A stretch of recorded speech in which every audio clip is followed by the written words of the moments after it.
partir de agora você acompanha junto comigo e com ele, Rafael Lara, o fechamento do mercado. Além disso, aqui você também vai acompanhar as principais notícias do dia, os últimos movimentos das bolsas do Brasil e do mundo. Além de um papo com o Vitório Galindo, que é head de análise fundamentalista, e com o especialista de renda variável do grupo Aplix, o Cauê Franklin. Mas antes eu quero dar boa tarde para ele, que já está aqui comigo, o seu Rafael. Boa tarde para você. Boa tarde, Débora. Boa tarde, todo mundo de casa. Tudo bem? Essa quinta-feira meio chuvosa em São Paulo, né? Mas eu acho que isso tá virando... meia, né? Isso tá virando o dia normal, né? São Paulo só chove na toa, que é a terra da garoa, né? Então tá aquele clima, né, cinzento, né? 23 graus nesse momento aqui em São Paulo, e a bolsa também aí nesse clima, né? A bolsa segue subindo, Rafa. Olha só, a gente está aqui aos 0,62% de alta, 101.634 pontos, até chegou a bater 102.234 pontos, mas não conseguiu segurar lá, assim como também renovou uma mínima aqui de 100.999, ou seja, beijou ali os 100 mil pontos de novo. No dólar nesse momento, deixa eu ver aqui para o dólar futuro para a gente ver, olha só, 5,71 para o dólar futuro agora, uma queda de 0,31%. Vamos ampliar aqui o nosso mapa de calor do Profit Pro do Analógico, olha isso. BRF está liderando altas aí agora, mais de 5% de alta, 5,77% de alta para BRF. Intermédica também está nas altas de hoje, e a Apivida, olha, ele tem um grupo ali um bloco de saúde, Fleury também subindo 3,89%. Alguns papéis bem pontuais aqui de varejo, por exemplo, Grupo Soma, que está subindo 2,78%. A gente tem Lojas Renner subindo 4,89%. Mas olhando aqui para as quedas, positivo é quem está liderando as quedas desde o período da manhã, inclusive. Pose 3 cai 4,87%. A Via com varejo aqui caindo 4,60%. E aí tem Magazine Luiza também caindo 2,8%. Shoppings seguem nessas quedas desde mais cedo, viu, Rafa? Esse cenário aí de alta de juros, inflação, tudo isso tem pesado bastante aqui nessa conta do setor, né? Impactando bastante, né, Débora? Impactando bastante aí no nosso mercado. Hoje a gente vai falar bastante disso com os nossos convidados, inclusive, né? O papo tá bom demais, inclusive já mandando aqui pro chat. Eu tô vendo que tem gente brigando no chat, gente. Gente, o Top News não é o programa... Apesar de eu adorar programas de briga, adoro, gosto muito, muito mesmo, assim. Eu consumo demais. Aqui o Top News não é um programa de briga, não. Aqui o Top News é um programa do amor. Então não briguem, entendeu? Se juntem aí, deem as mãos. Não sei como, eu não dei as mãos, só respeito ao amiguinho. E vamos que vamos, gente. Pelo amor de Deus aí. Porque o mercado já é difícil se a gente for junto tentando construir conhecimento. Imagina se for brigado. Então, unidos seremos mais fortes. Então vamos que vamos aí. Boa tarde pro Atílio, pro Felipe, pro Josias, pro Ezequiel, pro Andradas, pra Roberta. Enfim, muita gente. E vamos respeitar as opiniões, né, gente? Pelo amor de Deus. Cada um tem a sua opinião. Não adianta querer fazer as pessoas engorirem a opinião, né? Com ela abaixo. Não ataca o amiguinho, não ataca. Respeita apenas. Se um acredita, outro não acredita, e assim segue, é isso. Exatamente. Vivemos em uma sociedade, então é importante a gente saber respeitar a opinião do outros, né? Não dá para poder a gente conviver. Então, boa tarde para todos vocês. Ezequiel está aqui com a gente desde manhã também, boa tarde. Atílio, Helder está aqui perguntando, aqui falando, repercutindo o curso da Hannah. Toda vez ele nos pergunta sobre isso. José Walter está aqui. Estão confundindo o UFC com o BMC. Exato. Tá quase rimando ali, hein, ô José Walter? Não briguem. Não briguem, gente. se amem. Se amem. O John Lennon já falava. Olha, a minha avó sempre diz, sabe aquela coisa assim, ó, às vezes é mais importante a gente ser feliz do que ter razão. Já, né, ouviu isso, Rafa, alguma vez? Existe isso? Não, eu uso o método do Howard Marks, para quem não conhece. É o Second Level Thought, né, que é o pensamento de segundo nível. Ou seja, no mercado financeiro você não precisa estar certo, você precisa estar mais certo do que o outro numa decisão. Então como é que você faz? Você constrói um argumento favorável àquela sua opinião e constrói um argumento também completamente contrário. Se o seu argumento ainda fizer algum sentido, vale a pena você fazer tal coisa. Se não, não. Ou seja, crie esses dois argumentos e veja, vale a pena eu ficar brigando, vale a pena eu tomar tal decisão, qual que é o meu argumento para tomar qualquer decisão, seja no mercado financeiro ou na vida. Rafael Coach aqui, todas as quintas-feiras, 4h11 da tarde para você na BMC. Vamos que vamos, Débora. Você já sabe que eu já estava cantando, né, no News de manhã. Juro. Juro, aí só a voz da consciência falou assim, essa convivência com o Rafael não tá dando certo.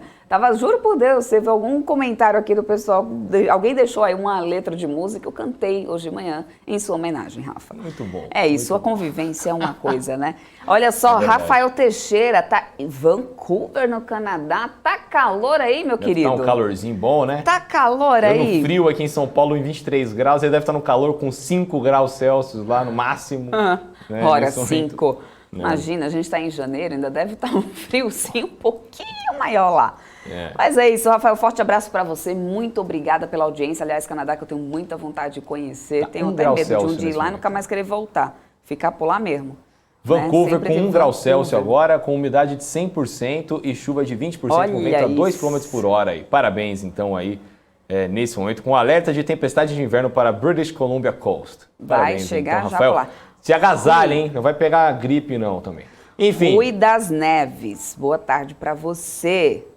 É isso. O Helder perguntou em qual livro do Marx o mais importante para o investidor, né? Aquele livro que o Warren Buffett faz a dedicatória, o Howard Marks, ele tem lá nos capítulos, inclusive, o mais importante para o investidor e aí, inclusive, tem um documentário depois, não lembro qual que é o nome, que o Howard Marks explica a construção desse livro, e ele fala que a primeira coisa que veio na hora que ele foi escrever esse livro era Second Level Thought, né? Que é o pensamento de segundo nível, é o primeiro capítulo, inclusive, do livro, salvo engano. É bem legal, gente, é bem legal. Ótimo, é isso aí. Tipo de coisa. Vamos que vamos? Vamos começar o nosso giro de notícias, Rafa? Vamos lá, falando sobre a aprovação pelo CAD da compra de 50% do Reclame Aqui pela Stone.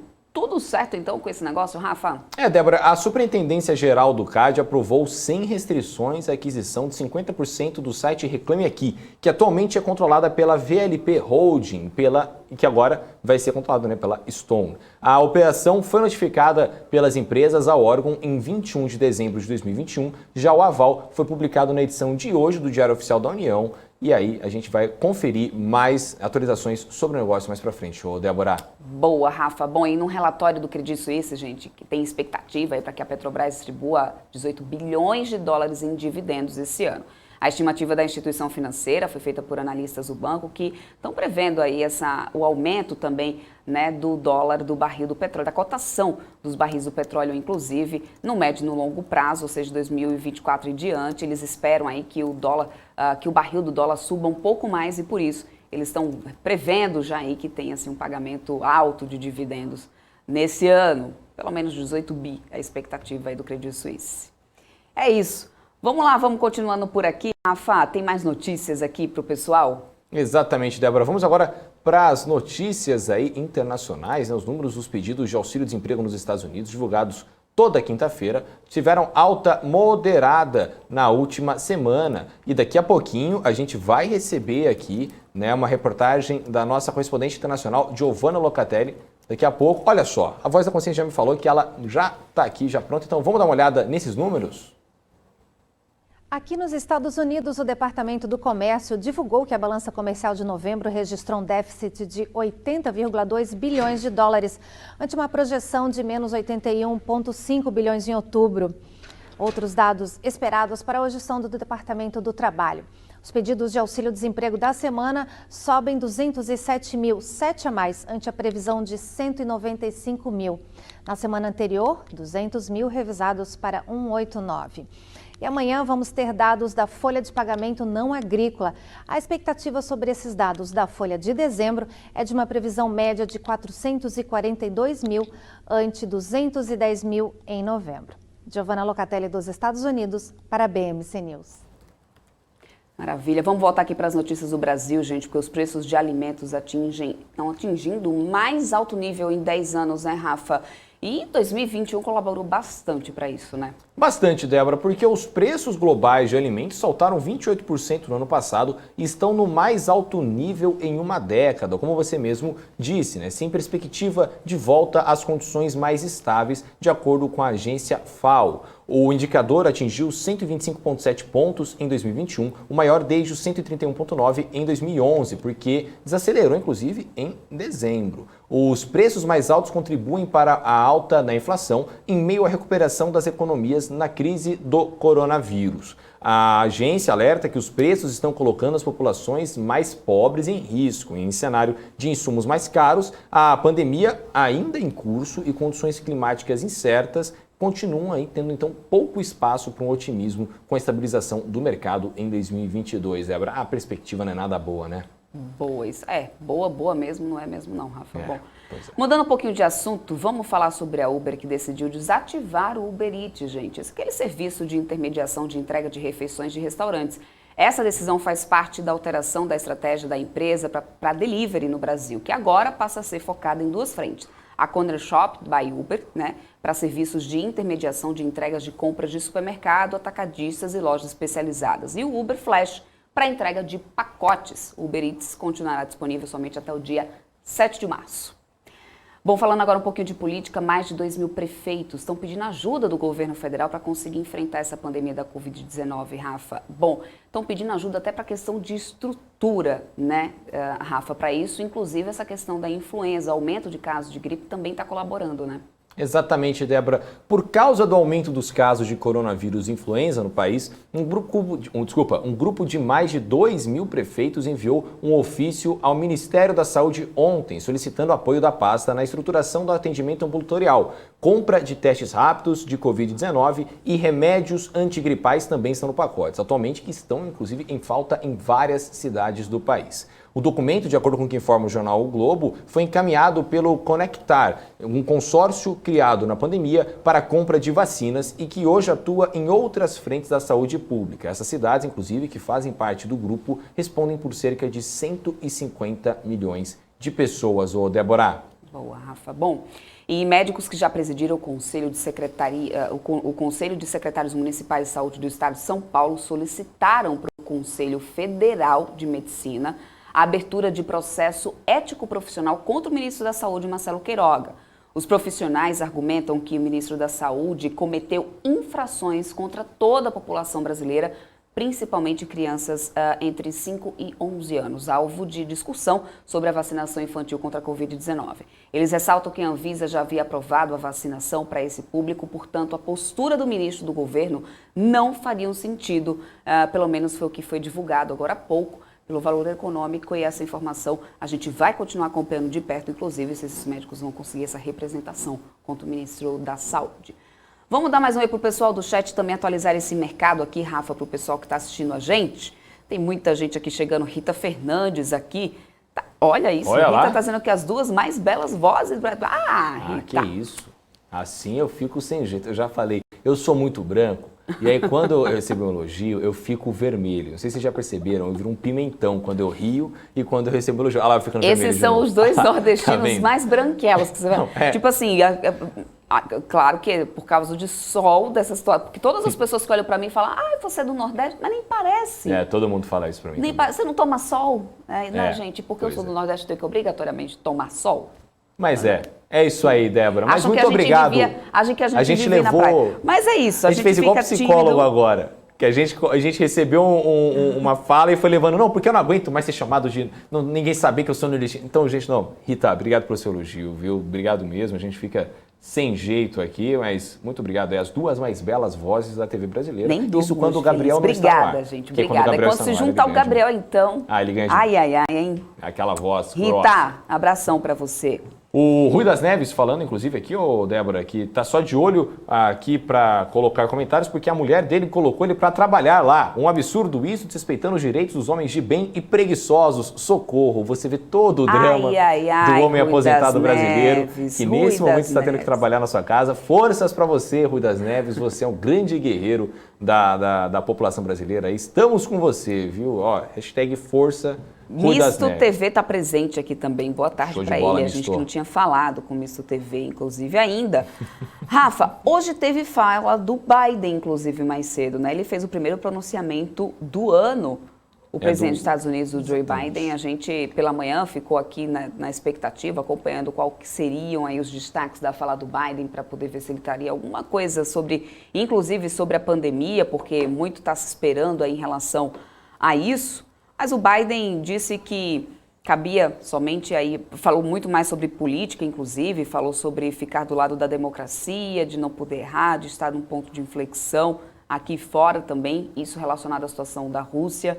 Sobre isso, ele também falou que a China e a Rússia estão apostando aí que os Estados Unidos ficarão mais como eles e menos como nós, segundo a fala, ou seja, mais como China e Rússia e menos como os Estados Unidos. E que isso não é o que os Estados Unidos né? Não é o que jamais seremos. Ou seja, ele ele pontuou bastante essa questão, né, contra a Rússia e China também. Isso a gente tem acompanhado já há muito tempo, aliás, Sim. desde aquela fase ali que se tinha uma discussão, né, de acordo comercial com a China, entre os Estados Unidos e a China. Isso se tornou uma guerra, literalmente, aí há pelo menos uns 2 anos, se não esteja me falando na minha memória de idosa, mas esse foi um dos pontos que foi abordado aqui, inclusive, na fala do Biden, durante o discurso dele hoje. Ele também chamou o Trump de perdedor. Esse daí também foi uma manchete bem forte, porque ele lembrou, no caso, né, de quando ele estava começando ali, teve a cerimônia de posse, teve todo aquele problema, né, tentaram invadir a Casa Branca e tal, e aí o Biden falou que ele não é apenas um ex-presidente, ele é um perdedor, e que o ex-presidente falhou em tentar provar sua tese, que antes mesmo da contagem da primeira urna, o ex-presidente já estava lançando dúvidas sobre a eleição e também das mentiras que vêm sendo repetidas, na opinião do presidente Joe Biden, por este presidente, de fraude nas eleições, e que não podemos deixar que sejamos esse tipo de nação de mentiras, temos que ver com a verdade. Então a gente viu aí, né, mais cedo, inclusive eu acompanhei de casa, eu estava tranquilamente com o meu roupão, brincadeira não, eu estava vindo já para a BMC, mas eu acompanhei aqui, né, de fato, o Biden falando muito sobre política, sobre democracia, né, ele iniciou o seu discurso aí de um ano, justamente uma data simbólica, né, foi hoje dia 6 de 1 de 2021, foi quando teve a tentativa de invasão do Capitólio, né, e depois falou a vice-presidente Kamala Harris, né, lá nos Estados Unidos. Agora,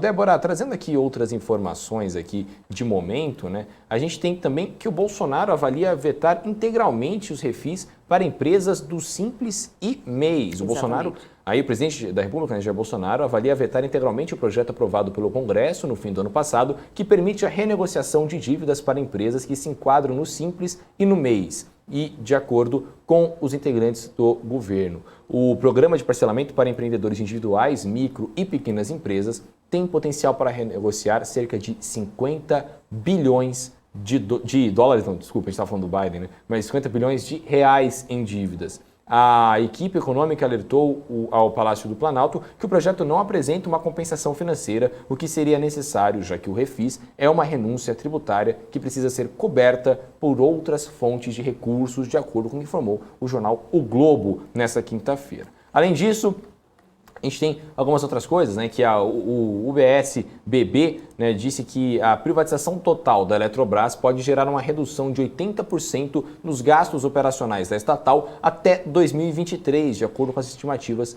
do UBS-BB e de acordo com o que informou o jornal Valor Econômico. Na avaliação do banco, isso é possível por conta do processo de reestruturação e avaliação interna que a empresa vem fazendo e que já identificou várias ineficiências. De acordo com os analistas do UBS-BB, as chances de privatização da Eletrobras não acontecer diminuíram após a sessão extraordinária do TCU, realizada em dezembro do ano passado, que permitiu a continuidade do processo enquanto analisam a operação. Débora. Boa, Rafa. Estou dando uma olhada aqui no Ibovespa, inclusive, para a gente ver aqui, entender um pouco sobre essas altas do dia no setor de saúde. Está conseguindo pegar esse repique aí do Ibovespa, né? Vários papéis aqui nas altas, inclusive a Apivida, que está liderando altas no setor, 5,45% de alta, mas não tem nenhuma notícia aí pontual para isso não. Realmente é muito mais esse repique. A Intermédica subindo 4,74%, Fleury 3,84%. Né? A gente tem também Qualicorp nas altas, Odontoprev, Redor também está subindo 2,08%, só Oncoclínicas aqui e o quê? Cora Saúde. Aí fugi, olhei pro Tica, sabe quando você fica olhando assim? Cora Saúde. Tá nas quedas sou aqui. Bom disso, hein? Então, às vezes dá, tanto tique no final das contas. Mas a Apivida que está liderando aí a alta no setor de saúde. Eu vou só trazer aqui o petróleo, porque a gente estava tendo alta da commodity, mas o setor aqui não estava conseguindo acompanhar como um todo, não. O PRIO, nesse momento, sobe 3,3%, 3R Petróleo 0,44%, PET3 ainda na alta, mas né, quase zerando aqui para uma queda. PET4 cai 0,53%, Vibra Energia 0,47%, Braskem em alta, Todos os outros papéis aqui em queda, ou seja, o setor dividido, mesmo com a cotação positiva do petróleo que a gente viu já desde o início da manhã, tá? Setor siderurgia e mineração, a gente tem Vale subindo 2,65%, Bradespar também na alta de mais de 3%, Gerdau e Gerdau Metalúrgica 0,3% de alta por aí. A CSN Mineração, né, papel que estreou essa semana no índice, que a gente viu pelo menos uns 2 dias consecutivos aí liderando altas, hoje cai 1,44%, CSNA 0,90% de queda, Usiminas 0,21%, Ferbasa 0,15% de queda por enquanto. Olhando aqui para os outros setores, vamos ver os bancões como que estão nesse momento, olha só. Itubi 4, 1,57% de alta, Sambi 4, 1,86%, Banco do Brasil 1%, Itaúsa 4, 0,89%, ou seja, todos os bancões aqui em alta, inclusive o Bradesco, BBDC 4 e BBDC 3 estão em alta. O Ibovespa segue também, né, conseguindo se manter no sinal positivo, Rafa aqui, 0,69% de alta e 101.702 pontos. Vamos só olhar como é que está o mercado lá fora também, para atualizar o pessoal, que Dow Jones está caindo 0,41%, S&P 500 está subindo 0,07%, Nasdaq agora está subindo 0,10%, ou seja, uma alta não é tão assim, né? Principalmente depois das perdas que a gente acompanhou ontem, logo após a divulgação da ata do Fed, né? Enfim. Em relação a commodities, a gente tem agora o petróleo Brent e o WTI subindo. O Brent sobe 1,51%, com barril cotado a $82, e o WTI está subindo 2,12%, com barril cotado a $79,50. Show de bola. Segue aí numa alta, então, o petróleo nesse momento, por enquanto. E uma última notícia aqui falando sobre política, viu, Rafa? Porque esse cenário político ainda que vai trazer muita volatilidade para as bolsas. Eleições é um tema que a gente já vem falando, já vem vivendo praticamente, né? Desde o ano passado, principalmente no segundo semestre. O PT pediu no Ministério Público Eleitoral a investigação sobre a campanha eleitoral antecipada e abuso de poder econômico de Bolsonaro, que é pré-candidato à reeleição. O partido está questionando a instalação de outdoors com mensagens de propaganda a Bolsonaro em cidades da região centro-oeste, bancada por militantes bolsonaristas, né, há 10 meses da eleição. Uma reportagem que foi publicada pelo UOL, inclusive, mostrou que tem outdoors realmente com propaganda do Bolsonaro em pelo menos 12 municípios de Mato Grosso e Mato Grosso do Sul, sempre com foto e o nome do Bolsonaro e mensagens de que produtores rurais estão juntos com o presidente. Vai dar muito pano para manga essa eleição esse ano, viu, Rafa? Pois é, vai ter muita briga aí até o fim do ano. Inclusive, eu estava vendo que mais cedo o Exército mudou o cronograma de treinamentos esse ano, viu, Rafa? Mudou? Eu não sei se você conseguiu acompanhar isso, mas o Exército tomou essa decisão. Eles têm sempre um planejamento anual de determinados, né, números de treinos, né, e isso foi mudado, esse cronograma foi mudado, foi antecipado para que todas as operações aí que eles têm, todos os treinamentos já fossem executados antes, né, do período das eleições, antes de quando começa ali a data, setembro a outubro ali das eleições, para que todo o efetivo esteja realmente disponível para caso haja necessidade. Ou seja, isso não acontecia, se não me engano, desde 1990. Isso, eu estou lendo aqui inclusive a matéria da Folha de São Paulo, né, jornal Não é Folha isso de São Paulo. mesmo? Minha cabeça está boa ainda? Já houve situações semelhantes na década de 1990, mas decorrentes de falta de dinheiro. Mudança por risco percebido é algo inédito, inclusive. As conversas do alto comando sempre giram em torno do tema da polarização, levando em conta o cenário atual das pesquisas eleitorais. Os generais e outros oficiais temem que a animosidade possa descambar para incidentes pontuais de violência, levando ao eventual pedido de socorro às Forças Armadas, que já estarão mobilizadas para o pleito deste ano. Então, essa é a matéria que saiu logo cedo, né, de todos os 67 exercícios militares principais previstos para o ano, deverão ser executados até no máximo setembro deste ano. Trazendo um pouco de informação lá de fora, Debs, temos algumas coisinhas lá de fora. Bom, os jornais lá fora, né, The Wall Street Journal, né, a gente sempre tem trazido aqui como é que estão as homes, outros lugares, né, enfim. As headlines lá estão as seguintes. A primeira delas é justamente repercutindo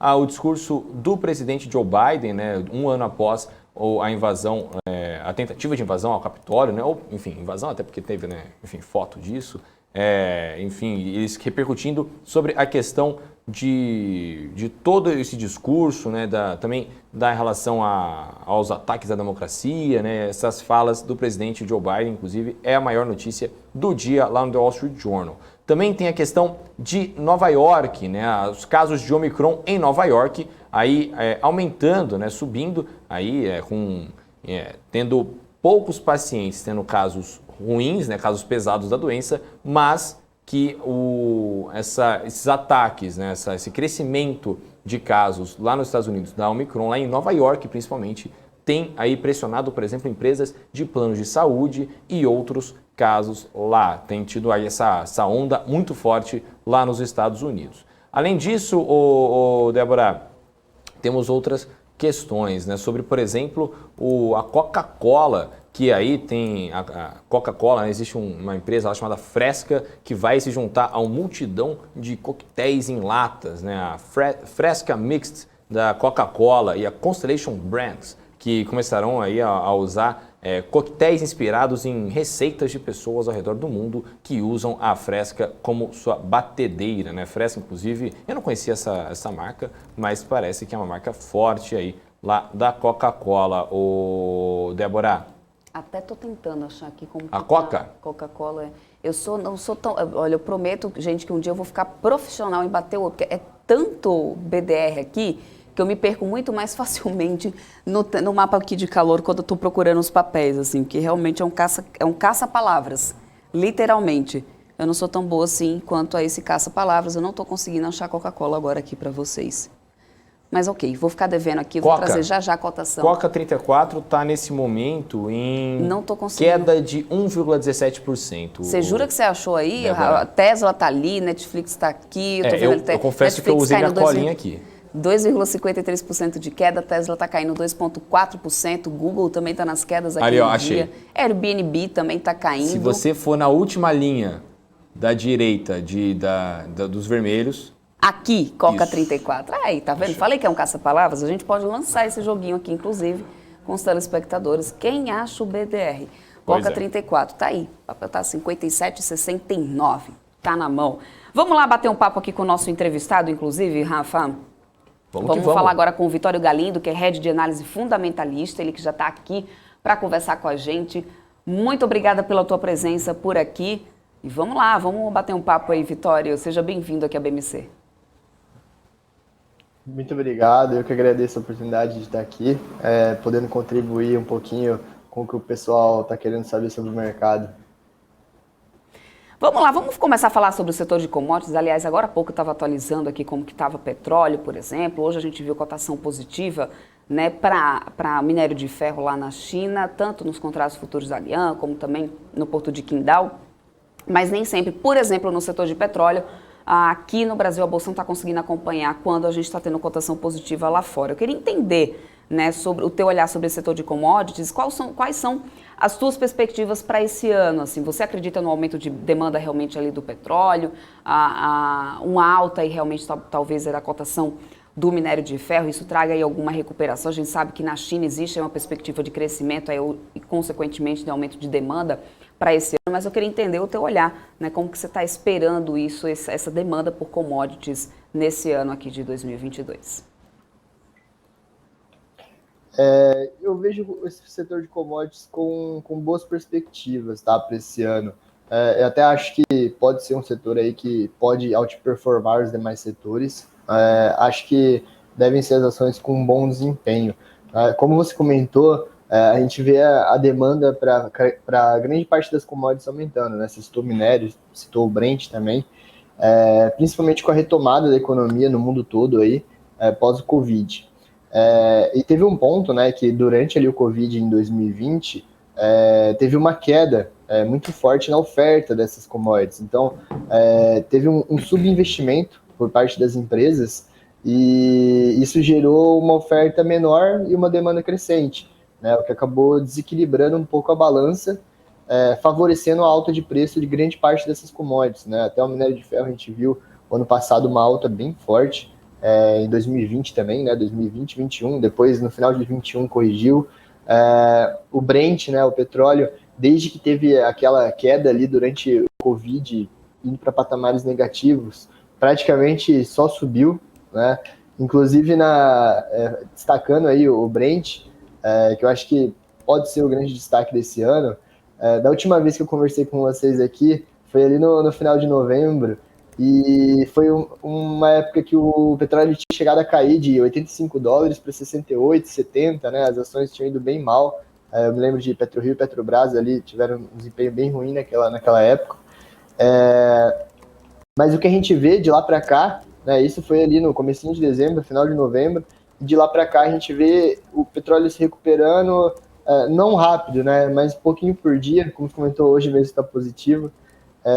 E isso eu acredito que em grande parte é porque a demanda vem aumentando, né, conforme a gente vai tendo reabertura, as pessoas circulando mais, enfim, o petróleo sendo mais utilizado, né, e a oferta não está conseguindo acompanhar esse aumento, né. Isso faz com que o preço da commodity vá subindo de pouco em pouco por esse desequilíbrio ali. E aí, falando também do petróleo, né, eu acho difícil a gente ver o Brent cair para patamares muito abaixo do que a gente está vendo agora, tá? É difícil falar isso, né? Quem falou isso ali antes do Covid queimou a língua. Posso estar bem errado, mas enfim, dado esse desequilíbrio na balança, eu acho que, de certa forma, está meio estabilizado aí um piso para o petróleo, num patamar que não prejudica a geração de caixa dessas empresas do setor. Então, dificilmente essas empresas vão passar por dificuldades, vão ter resultados ruins. Acho que muito pelo contrário, elas vão ter resultados bons e recorrentes aí, como tiveram no passado, e provavelmente devem ter esse ano e talvez nos próximos, né? Aí acho que é mais difícil de falar. Enfim, em razão disso, acho que deve ter uma forte geração de caixa essas empresas de commodities, e possivelmente um grande pagamento de dividendos, né? Então eu estou otimista, acho que esse setor pode ter um bom desempenho em 2022, sim. Perfeito. Agora, Vitório, eu queria perguntar um pouco para você sobre o setor de varejo na Bolsa, né? Quais são as suas perspectivas aí para o setor neste ano? No ano passado a gente viu um setor bem fraco, né, em relação à Bolsa de Valores, né? Tomou mais de 80% de queda em algumas empresas grandes, né? Magazine Luiza, Lojas Americanas, Via Varejo, enfim, a gente viu ali entre 70%, 80%, 60% de quedas muito acentuadas em 2021. Você acha que essa lógica deve permanecer para esse ano de 2022 ou deve ter aí algum respiro, né, enfim, um otimismo em relação a esse setor em 2022? Eu não vejo esse setor assim com boas perspectivas, né? Isso assim, falando do que eu estou vendo agora, nesse momento, né? A foto de agora. Como vai ser o filme, não sei. Principalmente por conta da alta da inflação e do aumento da taxa de juros que a gente teve, né? Como se comentou, a gente teve quedas muito relevantes nessas empresas, que na minha cabeça estão muito atreladas a isso, né? Em 2021 a gente já viu essa inflação subindo e os juros subindo bastante, né? A gente saiu do patamar ali de 2% de taxa Selic, ou pegando a taxa longa ali, os DI longos, né, que subiram bastante também, se não me engano, de 6 para 12, né, quase dobrou, acho que até dobrou, talvez mais. Enfim, isso tudo prejudica muito o varejo, e acho que essa queda das ações, né, foi uma antecipação no mercado do que deve vir para frente, né? Então, provavelmente do que a gente vai ver nos resultados das empresas esse ano, né? Então, provavelmente a gente vai ver uma queda no poder de compra da população, e isso não é bom para o resultado dessas empresas do setor, né? Então, elas caíram ano passado já antecipando provavelmente o resultado desse ano. Por outro lado, né, outro ponto que você comentou, muito disso, ou alguma parte disso pelo menos, grande parte eu diria, já está precificado, né? Já teve quedas muito grandes, muito relevantes em algumas das empresas. Algumas empresas vão ter o resultado muito prejudicado, né? Talvez caiam até mais, né? Tem uma queda ainda maior, mas eu não acredito que sejam todas as empresas, né? Acho que algumas empresas ali podem ter um resultado razoável, né? Se segurar, e eventualmente, se a gente tiver alguma melhora nesses indicadores, né? Então, assim, se a foto que tá feia agora começar a ficar um filme um pouco mais bonito, se a gente vê aí a inflação arrefecendo, eventualmente o mercado já precificando uma queda na taxa de juros na frente, isso tudo pode ser um ponto de virada, né, e uma melhora para esse setor. E aí, provavelmente, a gente vai ver um forte desempenho das ações do setor. Mas, assim, para isso acontecer, acho que a gente tem que olhar primeiro para a inflação e para os juros, né? As ações elas vão reagir na sequência, né? Acho que não vai ser dali que a gente vai ver o sinal.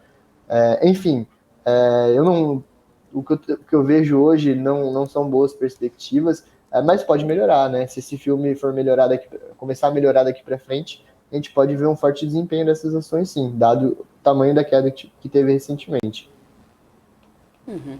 Agora, como que você está olhando para o mercado assim, com essa alta de juros, né? A gente sabe que a intenção do Banco Central é ter aí um ciclo, inclusive, um pouco mais longo agora, né? Como já foi, né, anunciado aí na última ata do Copom, ter um ciclo um pouco mais longo para poder tentar conter um pouco a inflação. Mas quando a gente olha para a inflação, também essa daí não está desacelerando tanto assim. Então, qual que é a perspectiva, aliás, de várias casas, é que essa Selic chegue logo muito em breve na casa dos 2 dígitos. Esse é o patamar ideal, na tua opinião? O que você acha que vai, como que o mercado vai reagir, na verdade, né, com uns juros aí a 2 dígitos? Porque a gente já está vendo muito setor apanhando, né, bastante aí com essa alta dos juros. Bom, eu acho que o Banco Central, né, vem fazendo o papel dele, vem fazendo o que ele tem que fazer. Longe de mim querer dizer que está certo ou que está errado. Eu acho que eu não tenho competência. Se tivesse, estaria lá na cadeira do Roberto Campos e não aqui, né? Mas enfim, o que eu acho que a gente tem que ir olhando mesmo os sinais, né? Assim como no varejo ali, o ponto que você comentou é o ponto da inflação, né?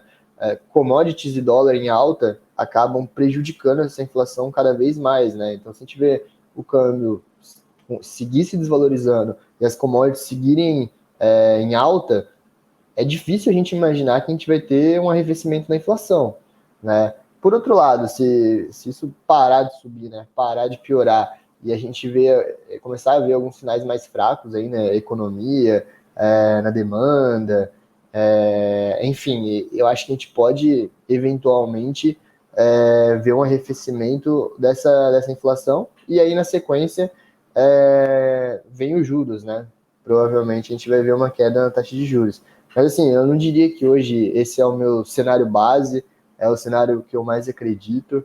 Eu acho que ainda tem uma nuvem negra muito grande nisso, né? E acho que não só no Brasil, a gente está vendo isso no mundo inteiro, né? Ontem a gente viu com o Powell também lá fora, comentando sobre a inflação, e enfim, o discurso de antigamente que a inflação era transitória, já não parece ser mais esse, né? E aí, para nós aqui no Brasil, com o câmbio nesses patamares, isso pode ser ainda pior, né? A gente tem um multiplicador ali. Mas, enfim, olhando para o mercado, né, com todos esses fatores aí em jogo, o que a gente vê é que as ações acabam sofrendo uma dupla penalidade, né? Então, isso é ruim para o mercado. Eu até fiz uma série de vídeos ali, umas 3 aulinhas que está no YouTube da Quantity, sobre como o alta dos juros afeta, né, seja o resultado das empresas, seja o valuation dessas empresas.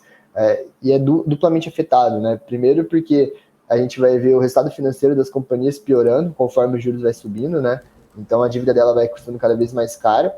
E no segundo momento ali ou ao mesmo tempo, a gente vê também os analistas aumentando a taxa de desconto, né? Dado que o custo de oportunidade é maior, né, por conta do aumento dos juros, os analistas acabam aumentando a taxa de desconto, o que piora o valuation das empresas, o que piora a precificação, enfim, o que piora o fluxo de caixa lá na frente, né? E o que eu concluiria aí é que não é bom para o mercado, e assim, se isso vai passar ou não, eu acho que a gente vai ver daqui para frente. Eu estou longe de querer prever se isso vai subir ou vai cair. Acho que todo mundo que tentou prever isso no último ano ou 2 anos acabou errando. Pior que é verdade mesmo, viu? Pois pura é. Verdade. Agora, Vitória, eu queria te perguntar um pouco sobre o setor de celulose, né? Porque, bom, a gente tem visto aí muito também uma discussão sobre como se proteger dessa volatilidade, dessa inflação que tem vindo aí. E muita gente, inclusive, até fala do setor de celulose como uma boa alternativa. Você concorda com isso? Você acha que é uma boa exposição para se ter na carteira?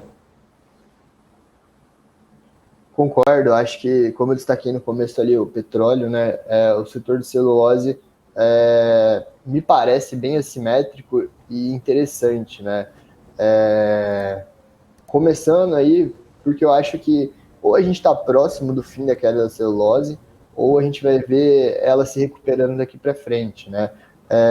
Eu não acho que tem mais muito para cair daqui onde está, tá? Acho que talvez tenha, pode ter, né? Sempre é o velho ditado, né? No fundo do poço tinha um alçapão, mas acho que essa queda daqui para frente vai ser pequena, dados os patamares que o preço já atingiu. A gente já está vendo a celulose ali no low dos patamares históricos, né? Isso começa a chegar perto do custo de produção, né, mundial. Então, é muito difícil uma commodity ficar muito tempo abaixo do custo de produção mundial, né? Geralmente, ali é perto, né? Não dá para falar que é a mínima, mas, assim, é perto de um low. Geralmente, é dali para cima, ou pelo menos estabiliza ali, né? E isso eu acho que é muito bom, porque para de pressionar, né, o preço dessas ações. A gente viu ali em 2021, se não me engano, de março em diante, né? A gente viu celulose caindo quase semana a semana, mês a mês, e isso prejudicou bastante, penalizou bastante o preço das ações das empresas de celulose, né? Falando especificamente aí de Klabin e Suzano, né? E aí, no fim de 2021, se não me engano, acho que foi no último mês, né, na primeira semana do último mês, a gente já viu a Suzano anunciar um aumento de preços que começariam a ser implementado agora em janeiro lá na China, né? Então, dado esses pontos que eu já falei, que a gente já está, acredito, né, que a gente está próximo ali do fundo ou do low dos patamares históricos, isso aí me pareceu um sinal de que a gente chegou perto do fim, ou ao menos próximo do fim da queda, né? E com a commodity parando de subir e eventualmente parando de cair, desculpa, e eventualmente começando até a subir, como a gente viu aí com a celulose já aumentando, com a Suzano já aumentando o preço dela, né, isso tira uma pressão, foi o que eu comentei no preço das ações, e num cenário de inflação, né, alta, com câmbio desvalorizado, celulose, né, se a gente continuar vendo a inflação, deveria subir também, né? Isso é bom para a geração de caixa, né, para o free cash flow yield, tanto de Suzano quanto de Klabin, né? A gente devemos ver aí se acontecer isso, né, se a celulose voltar a subir, ou até mesmo se o câmbio seguir se desvalorizando ou nesse patamar, um free cash flow yield e uma geração de caixa livre aí muito forte, e múltiplos dessas empresas abaixo do histórico, né? E além disso, acho que vale destacar outros 2 pontos, pelo menos, que é o fato de que essas companhias elas estão com um projeto de crescimento muito relevante, né, tanto a Suzano quanto a Klabin.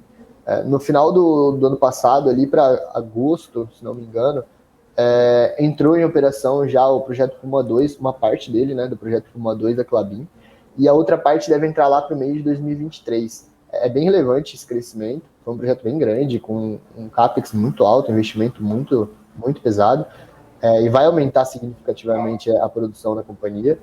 E já a Suzano, ela tem um projeto Cerrado, que também deve entrar em operação ali em 2024.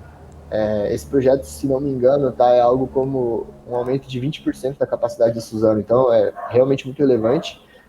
E vendo o celulose no low, vendo o câmbio para cima, vendo o crescimento orgânico aí das companhias, né, aumentando sua produção, eu fico muito animado. Acho que tem grandes chances aí do mercado olhar para essas empresas com outros olhos.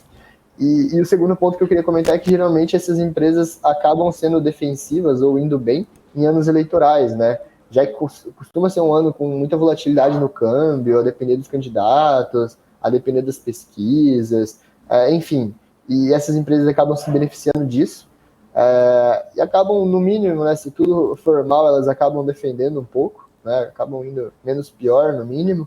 Ou se as coisas melhoram, aí eu acho que a gente, na outra ponta, né, nas outras ações da carteira, a gente vai ver um salto muito grande que mais do que compensa, né, eventual desempenho não tão bom das empresas de celulose.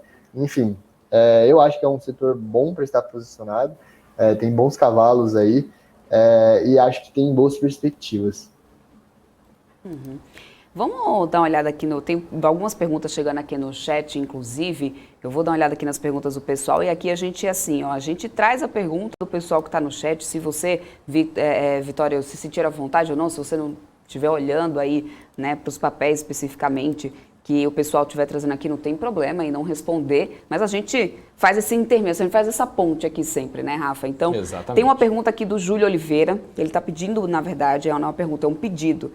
O Júlio diz assim, pede para ele falar da Camil, que está entrando no setor de massas e café. Você acompanha a Camil por um acaso ou não? Se não, não tem problema, Vitória. Não acompanho. Lá atrás, né? Lá atrás eu já cheguei a olhar, mas isso já faz alguns anos, lá para 2018 mais ou menos. Então acho que é melhor não comentar nada, porque eu tô por fora até dessa entrada dela nesse setor. Dessa entrada. Enfim, não tem problema. quando eu olhava, ela não fazia isso ainda. Mas era uma boa empresa na época, quando eu olhei. Olha, a Roberta Dourado, a gente estava falando um pouco do setor de varejo, né? Então a Roberta trouxe assim, o setor de varejo ainda tem chance de recuperação? A pandemia é realmente a vilã? Olha, eu não diria que a pandemia é realmente a vilã, não.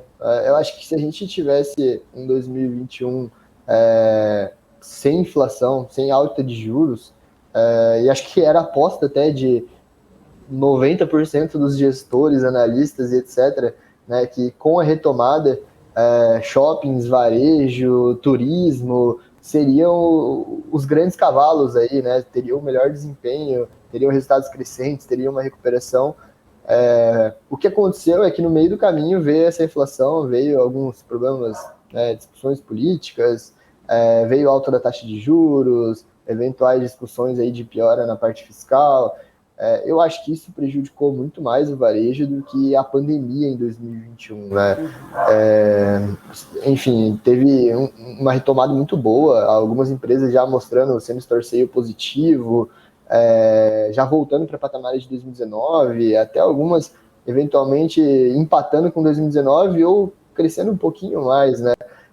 E assim, se fosse um cenário bom, né, um cenário azul, né, de inflação, juros, etc., eu acho que a gente teria tido um varejo bom, um varejo forte. Então eu não acho que foi culpa da pandemia. E aí, né, respondendo, será que tem como melhorar? Eu acho que esses pontos que eu comentei tem que melhorar, né? A gente tem que, como eu comentei na resposta anterior, a gente tem que ver isso melhorando.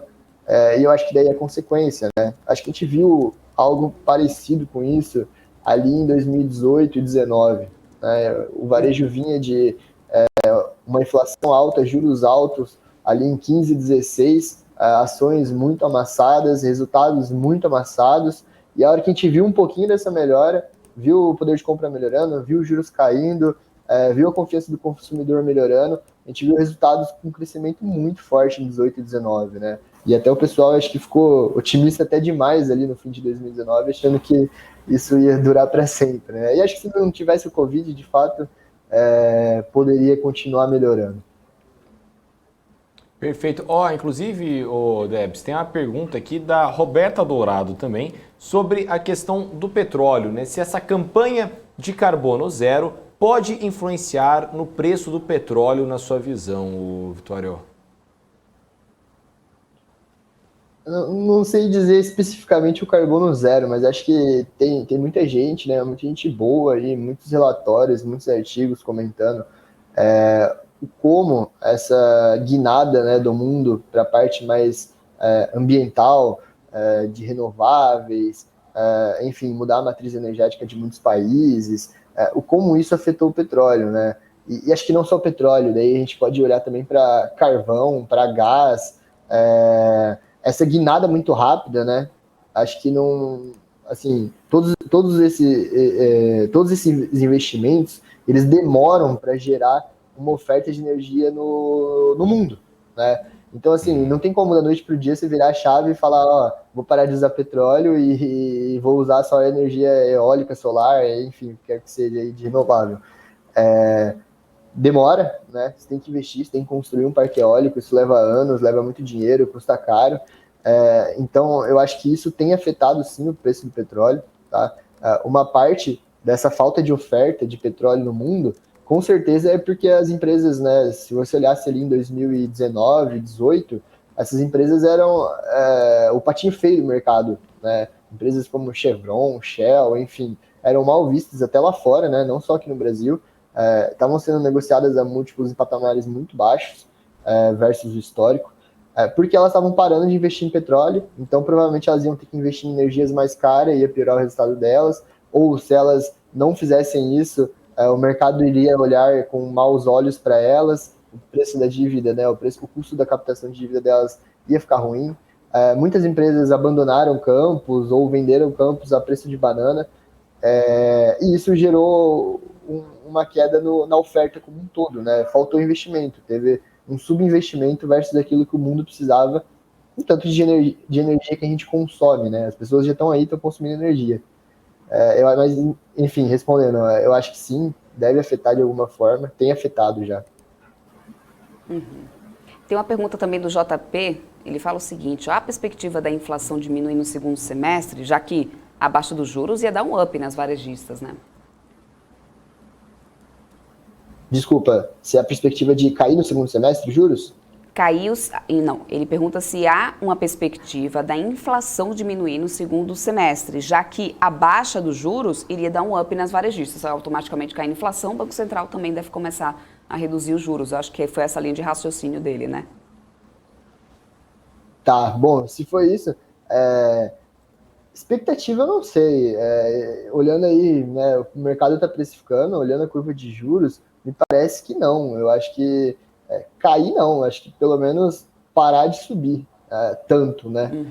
Talvez seja essa a interpretação do mercado, mas assim, que precifica, né? Se olhar a curva longa ali, precifica já uma queda para 2023 nos juros, mas nada assim muito relevante também. E aí tem um ponto, né? Se essa não piora ou se essa queda na inflação não vier, talvez a gente vai ver o mercado precificando 2023 com nova alta de taxa de juros, ou enfim, sem queda de taxa de juros. E isso pode prejudicar o varejo, né? Mas enfim, a resposta se tiver uma queda na inflação e a gente vê a perspectiva de juros caindo, provavelmente vão para o varejo, provavelmente as ações vão bem. Se for o cenário inverso, provavelmente o varejo vai mal. Em resumo, é isso. Agora, a gente estava falando agora há pouco sobre o setor de papel e celulose, Vitório. O Transpinheiro Transportes LTDA mandou aqui para a gente. Se você pode comentar um pouco sobre Irani, se você acompanha o papel aí, quais seriam suas perspectivas para o curto ou longo prazo para o papel? Você acompanha Irani por aí? Rani 3, né? Irani eu acabei não acompanhando, peço desculpas, era mais por conta da liquidez. Quando teve o IPO, né, enfim, quando começou a negociar mais Irani, a liquidez ainda era muito baixa para a gestora e a gente acabou não olhando muito para ela. Tranquilo, sem problema. Agora, a Roberta Dourado mandou aqui outra pergunta. Com essas catástrofes climáticas no mundo, e em especial no Brasil, como principalmente uma seca no sul, inundações no Nordeste, isso pode acabar impactando na inflação ainda este ano em relação a essas mudanças climáticas? Inclusive, até acrescentando, né, a gente lembra da crise hídrica sempre aqui no nosso radar, né, Débora? A gente pode ter um apagão do nada. Você acha que isso pode acabar realmente afetando aí a inflação esse ano, Vitório? Eu não sou o especialista aí no setor elétrico, quem é o Léo, que é meu colega aqui, e ele até já veio comentar sobre esse assunto aqui na BMC. Mas enfim, dado tudo que eu troco de ideia com ele, leio também, acompanho, acho que sim, né, se a gente tiver uma piora, mas assim, tem que ser uma piora muito grande, né, ao ponto de realmente começar a faltar energia, né? Eu não sei se assim, a gente viu ali muita gente comentar sobre esse apagão, sobre esses problemas já para o final de 2021, e o que aconteceu é que a gente teve chuvas muito fortes, né? Então aconteceu o cenário inverso, né? E não só não veio esse apagão, como a gente teve um cenário muito melhor, né? Acho que ajudou muito, principalmente daí falando de hidrelétricas aí, né? A gente está vendo na própria Bahia os alagamentos que tiveram, né? Chuvas muito fortes. Enfim, acho que no Brasil todo a gente teve, acho que em novembro, dezembro, muita chuva, muito bom. Mas se a gente realmente olhar para frente e falar, não, daqui para frente vai ser muito pior, né? E se de fato acontecer isso, for um problema muito grave de chuvas aí no Brasil, pode afetar sim a energia também. Mas assim, tem que ser algo muito relevante mesmo. Acho que é um cenário talvez mais extremo, né? Eu não sei se hoje seria o cenário base de grande parte dos analistas aí, de quem acompanha essa parte, não. Acho que seria um cenário não esperado, mas que pode vir a acontecer. Só uma última pergunta para a gente já encerrar aqui o nosso papo, do César Teixeira. Ele que está dizendo o seguinte, ó, por que o preço do barril de petróleo está em alta durante toda a semana e as ações das empresas brasileiras estão em baixa? Aliás, quando eu comecei o nosso papo aqui, eu até comentei sobre isso, né, da gente ver uma alta da commodity, mas o setor como um todo aqui sem conseguir acompanhar. Hoje não é o primeiro dia, inclusive, que isso acontece. E aí é um questionamento justamente aqui do César Teixeira, do porquê que tem, né, o preço do barril subindo, tem, né, uma cotação um pouco mais alta, quando no final das contas aqui a gente não está conseguindo acompanhar, né? Ele pergunta o que pode estar acontecendo para isso.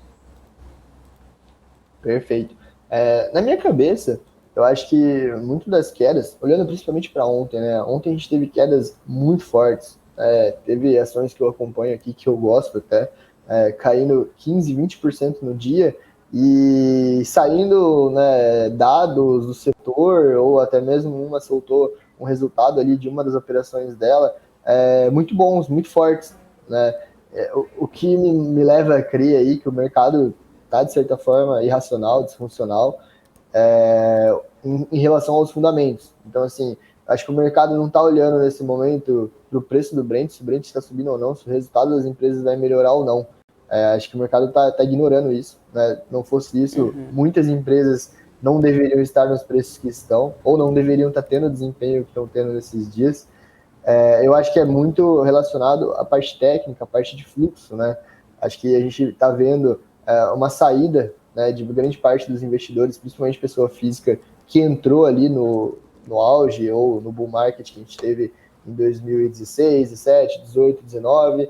A gente está vendo muito resgate em fundo multimercado, em fundos de ações, e o investidor indo para renda fixa, ou enfim, né, simplesmente cansou de ver a bolsa cair, as ações dele caírem. Então, dito isso, eu acho que a explicação é muito mais nessa parte técnica e parte de fluxo, né? Ontem mesmo a gente viu um stop de aparentemente, né, não dá para concluir nada, mas a gente viu um stop de um fundo muito grande, numa posição muito relevante ali por conta de alavancagem, em bid, provavelmente, né? E acho que muito disso está acontecendo nas outras empresas também, né? Exemplo de PetroRio, Petrobras, 3R. Ontem, no começo do dia, o Brent estava subindo 2%, 3R e PetroRio caindo 4%. Eu não lembro de cabeça, mas acho que PetroRio caiu mais de 8%. Não, eu acho que Prio 3 chegou a cair quase 10% ontem, em um determinado momento, inclusive. Exato. Eu vi esse momento aí também, não sei quanto fechou, mas enfim, isso mostra que o fundamento não está casando com o desempenho da ação, né? Basicamente, não tem comprador, né? Ninguém quer comprar, apesar dos fundamentos. A própria Petrobras ontem, né? A gente até viu a Vale dando uma segurada aí no índice, não caiu, acho que muito por conta do minério, mas já a Petrobras não segurou, né? Mesmo com o Brent subindo. Enfim, eu acho que é muito mais relacionado a essa parte técnica de fluxo do que com os fundamentos, ou com o Brent, com o minério, com as commodities especificamente. Bom, é isso. Quero muito agradecer a tua participação aqui conosco, inclusive, viu? Enfim, né? Agradecer o teu tempo, Vitória, por você ter vindo até aqui, compartilhar um pouco aí do teu olhar sobre o mercado, fazer esse fechamento do mercado aqui com a gente. Quero deixar o espaço aqui para que você faça suas considerações finais. Afinal de contas, a gente só está na primeira semana de Bovespa do ano, né? Então fica aqui o espaço para suas considerações finais e, claro, o convite já para próximas oportunidades. Eu que agradeço a oportunidade. Sempre muito bom vir aqui, poder trocar um pouco de ideia com vocês, poder ajudar o pessoal aí, né? Tentar elucidar as dúvidas que aparecem. E fico à disposição. Sempre que precisar aí, podem me chamar. É um prazer estar aqui. Maravilha. Obrigada. Até uma próxima, então. Tchau, Valeu. tchau. E só atualizando aí o pessoal, a gente estava falando sobre petróleo, né, Rafa? Eu estava dando uma olhada aqui, esse petróleo subindo, a gente já teve um fechamento aí do petróleo, tanto Brent como WTI, ficando numa alta aí, por exemplo, WTI de alta de mais de 2%, com barril a $76,46, e o Brent aí, uma alta de 1,47%, com barril $81,99. E aí tem pesado bastante sobre essa questão do petróleo hoje, as tensões geopolíticas, né, dos países aí que são grandes exportadores de petróleo, né, que estão empurrando essas cotações da commodity para cima nesse que empurraram, né, nessa quinta-feira. Então, o que acontece? O mercado está acompanhando essas notícias de protestos violentos contra o governo no Cazaquistão, além da invasão de campos de petróleo por milícias lá na Líbia, né? Então, toda essa tensão está causando aí, está empurrando aí essa cotação do petróleo. Inclusive, eu até trouxe aqui no nosso mapa de calor do Profit Pro da Nelogica todo o setor para a gente dar uma olhadinha nesse momento. A gente tem Prio 3 em alta de 3,14, Petrobras tem uma leve alta, Petro 3, mas Petro 4 está caindo 0,50, Braskem 3 cai 0,76, a gente tem a Lienalta também caindo 5, a Vibra Energia caindo 1,24%, o Ultrapar caindo 1,24%, ou seja, mesmo com essa alta da commodity, as altas no setor aqui não são tão expressivas assim, não conseguem acompanhar por enquanto, tá? Deixa eu só trazer aqui o Ibovespa, para poder a gente dar uma olhadinha de como que está aqui, ó, positivo ainda, liderando queda, 5,20. E BRF é quem está liderando altas no momento, 6,66%, Rafa. Perfeito. Inclusive, Debs, trazendo rapidinho aqui para a gente, né, um resumo de tudo que está rolando lá nesses protestos. Ó, o protesto, então, ele começou depois que autoridades da ex-República Soviética revogaram os limites de preços do gás GLP, usado por muitas pessoas como combustível para carros e causando aumento nos preços aos consumidores. Os protestos eclodiram no domingo em apenas uma parte lá do Cazaquistão, mas já na terça-feira, a maioria das cidades cazaques registrava manifestações em massa e confrontos com a polícia. Esses confrontos, inclusive, eles rapidamente se tornaram violentos, né? A polícia usou gás lacrimogênio e bombas de efeito moral contra uma multidão de milhares de pessoas em Almaty. E aí, trazendo mais informação, inclusive, centenas delas, né, tanto aí manifestantes, né, quanto policiais, ficaram feridas, né? Na quarta-feira, inclusive, foi declarado estado de emergência em várias partes do país, enquanto milhares de pessoas continuavam a tomar as ruas. A internet ficou fora do ar em diversos lugares, de acordo com relatos dos moradores. E aí, o presidente do Cazaquistão, o Kassym-Jomart Tokayev, desculpa aí a minha pronúncia, pode ter sido errado, prometeu abaixar o preço dos combustíveis para, abre aspas, garantir a estabilidade do país, fecha aspas. Mas os manifestantes responderam com invasão do gabinete do prefeito de Almaty, incendiando o local. Nesta quarta-feira, então, quer dizer, ontem, no caso hoje é quinta, estou até me perdendo no tempo, Débora.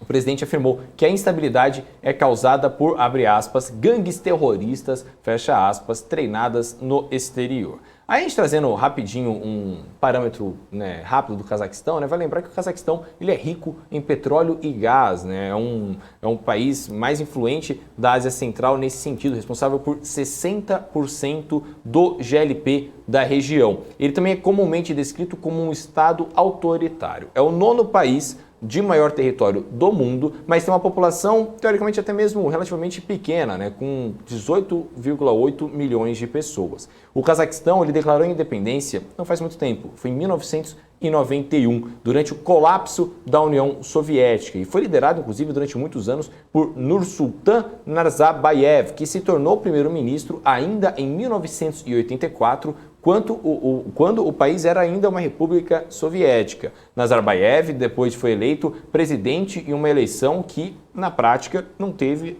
qualquer adversário, né? E sua liderança foi marcada por elementos de culto à personalidade. Então, estátuas dele foram erguidas pelo país e uma nova capital foi batizada em sua homenagem. Nazarbayev só deixou o poder em 2019, em meio a raros protestos anti-governos que ele tentou conter ali com sua renúncia do poder. Ainda assim, indicou seu sucessor, o atual Tokayev, em uma eleição que foi, inclusive, alvo de críticas de observadores internacionais. Embora não esteja mais no poder, Nazarbayev continua sendo uma figura influente, de acordo com os analistas, e eles afirmam que ele é o alvo principal dos atuais protestos. Nesses 3 anos, desde a sua saída do poder, muito pouco mudou, de acordo com esses analistas políticos, e muitas pessoas no Cazaquistão se ressentem da ausência de reformas, do baixo padrão de vida e também das limitações em liberdades civis.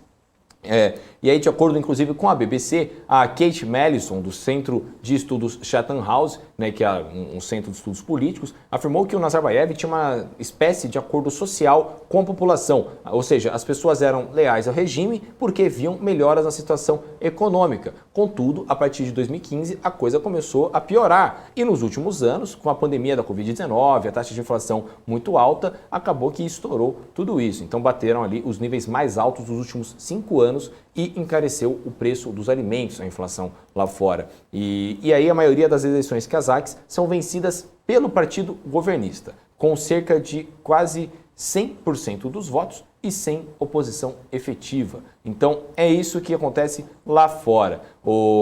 Débora, trazendo rapidão um resumo aqui do que está acontecendo lá no Cazaquistão, né, que tem muita coisa que a gente tem que acompanhar aqui na BBC, né, Débora, a gente sempre está de olho em tudo que acontece. Então aqui dentro está uma bagunça, mas lá fora também está uma bagunça. Lá o Cazaquistão realmente está complicada a situação por lá, muito protesto, enfim, né, uma independência de um país muito jovem, né? Igual eu falei, foi em 1991 que eles declararam independentes. Então a gente está falando de uma independência de 21 anos, né? Aqui no Brasil. E olha, Rafa, a situação está difícil, não só lá, não só por causa, né, de tudo que tem acontecido por lá, mas a situação do Covid também está pegando em muitos outros lugares do mundo, inclusive a Itália acabou de registrar novo recorde de casos da Covid-19 em 24 horas. Foram 219.441 casos, uma alta de 16% em relação a ontem.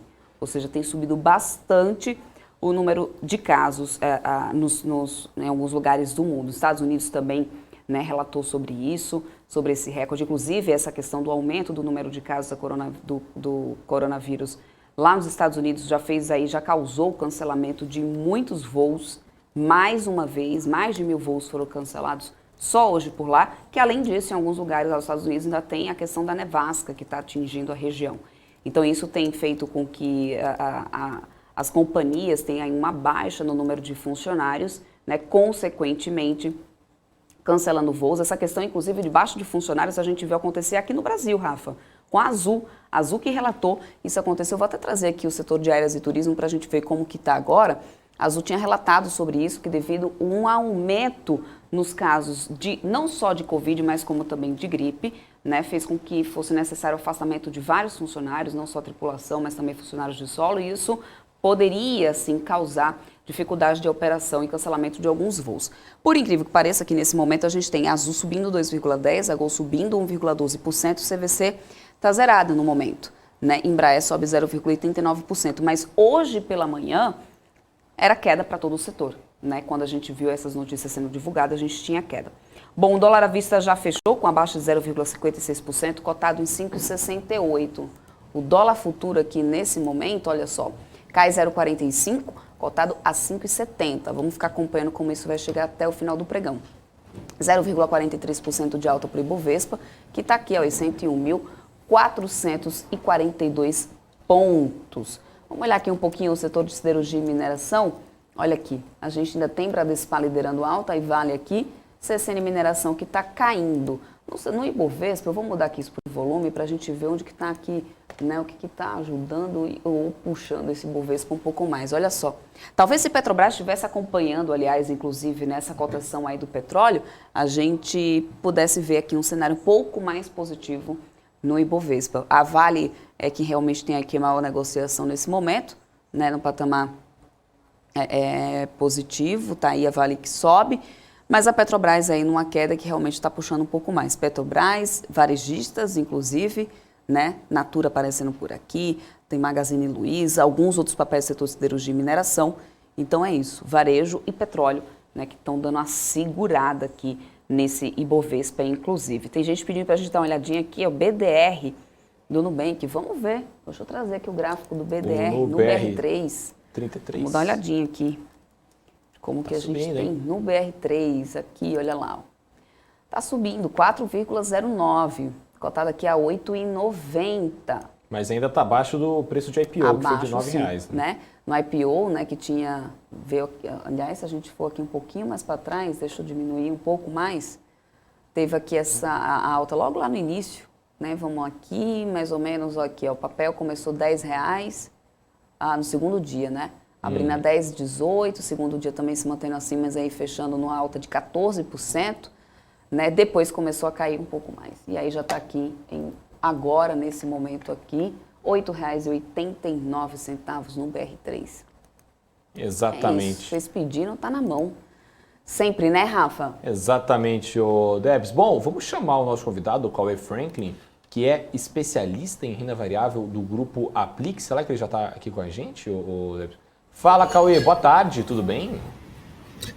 Opa, boa tarde, Rafael. Boa tarde, Débora. Tudo bem? Tudo ótimo. Vamos bater um papo aí sobre esse um dia após, né, essa divulgação do Fed, quarto pregão do ano. A gente tem aí esse pós-Fed que resultou aí numa queda forte do índice aqui no Brasil. Queria entender como que você tem analisado esses primeiros pregões aqui de 2021, né, entender o que você tem achado, inclusive, das expectativas de algumas casas do mercado que já estão girando aí, né, numa expectativa do índice entre 120 e 120 mil pontos. Talvez um pouco até mais consciente ou mais realista do que no ano passado a gente tinha casa aí apostando em alta do Ibovespa de 150 mil pontos, né? E agora a sensação que dá é que existe um comum consenso, talvez, né? Então, como que você tem visto aí, quarto dia de pregão do ano, um dia após Fed, o que você tem visto aí com esse Ibovespa? Pronto. Eu tenho visto que hoje a gente está num cenário de incerteza, né? Não tem como a gente fugir disso, a gente está num cenário de bastante incerteza. Ontem, como você falou, Débora, essa minuta que saiu do FONC falando em relação aos juros, né? E ao balanço também, falou bastante do balanço, eles vão começar a vender título. Então, com essa venda, vai tirar o dinheiro da economia. Isso daí pesou bastante, né, ontem. Hoje, você estava falando agora sobre o que estava segurando o dia, né? Hoje a gente tem o setor de commodities, né? Vale segurando bastante o dia. Petrobras começou o dia até querendo ir bem, né? E acabou que agora no final do pregão deu uma puxada aí para baixo, perdendo até os R$28. E pode ser que até venha cair mais um pouco, caindo abaixo dos 28, tá? Mas eu acredito que para esse ano a gente tem espaço sim, tá? Para estar subindo, mas a gente tem que continuar com as nossas reformas, tem que respeitar o limite, a gente tem que prestar atenção também na volatilidade que a eleição vai trazer. Então, são diversas incertezas que está fazendo com que o Ibovespa hoje, na minha opinião, ele está trabalhando num patamar de preço em que ele está se sustentando entre 109 e 101, mais ou menos, nessa região, tá? Então, ele precisa que as perspectivas melhorem, né, para que a gente consiga e tenha um pouco mais de certeza, um pouco mais de segurança, para que a gente consiga fazer um movimento amplo aí. Para mim, acima do 109 começa a ficar mais bonito o Ibov, começa a mostrar que os investidores têm mais vontade de estar investindo em Brasil e em países emergentes em geral, porque lembrando que assim, a gente tendo alta de juros nesse ano agora, né, começando 3 altas de juros de 0,25 lá nos Estados Unidos, isso faz com que o dinheiro saia dos emergentes e vá lá mais seguro, né?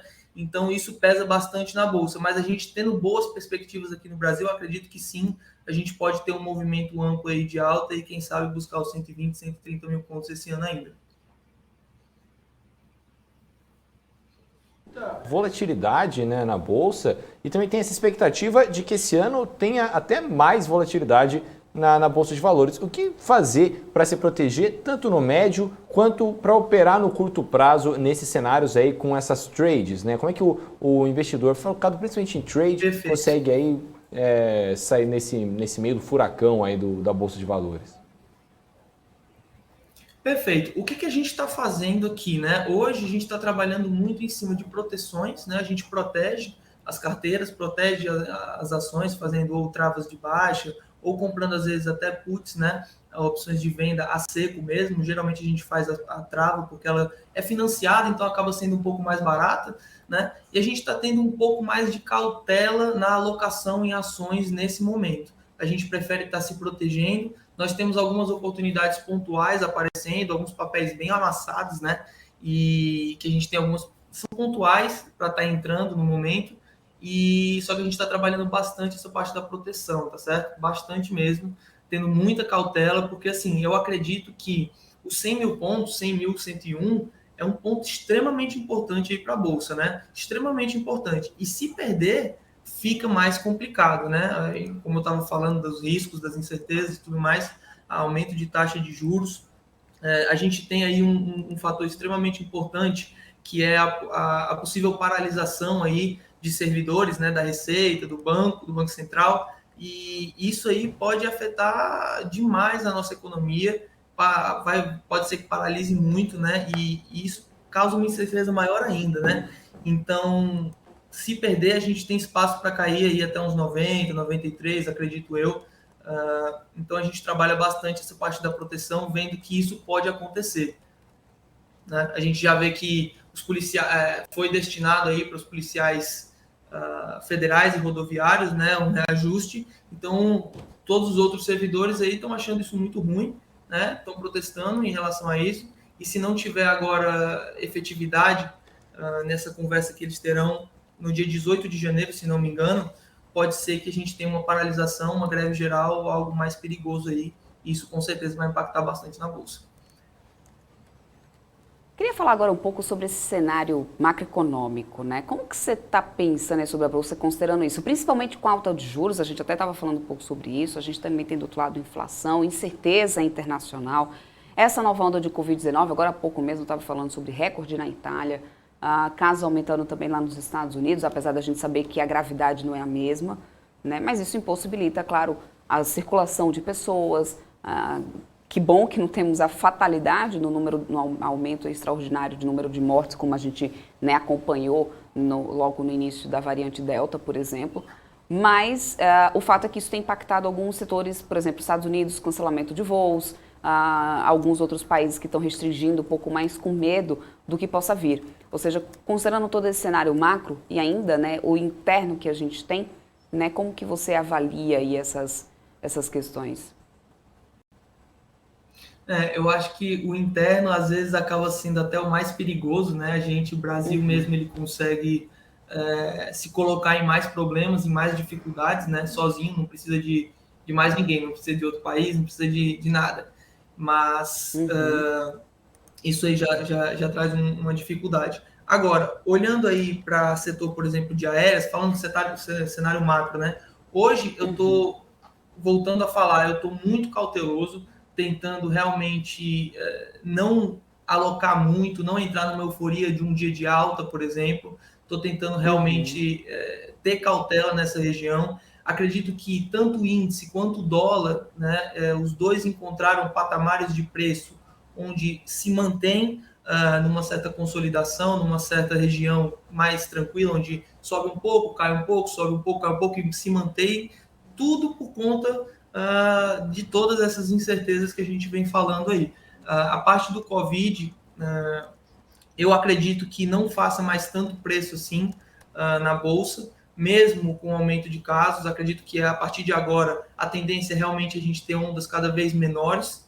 Estou vendo por esse lado, né? E olhando pelo lado bom, não tá sendo tão fatal assim essa nova variante. Espero que as próximas, com certeza vão ter, sejam cada vez menos, tenham cada vez menos fatalidade, né?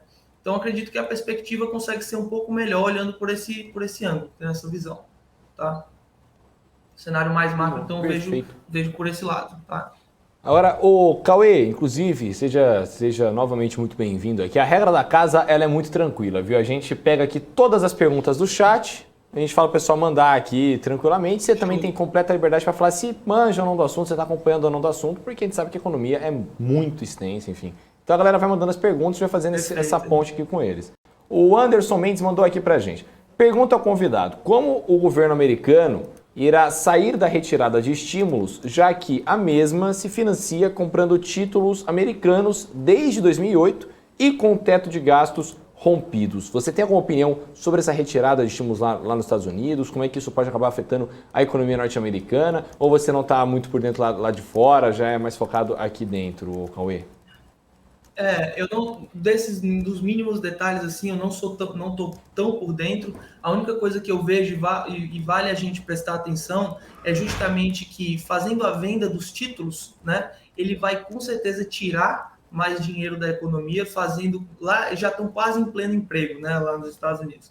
Então, eles vão tirar, vai ter um aumento de juros, e isso daí pode impactar fortemente no consumo, pode impactar fortemente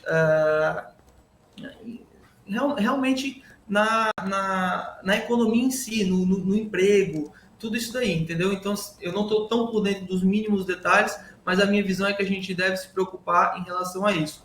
Outro ponto muito importante em retirada de estímulo dos Estados Unidos, aqui vale ressaltar que a gente está um pouco deslocado, né? Eu acredito que vocês tenham percebido, né, com certeza, que a gente está um pouco deslocado dos Estados Unidos. Aqui cai, lá nos Estados Unidos não para de subir, só batendo recordes.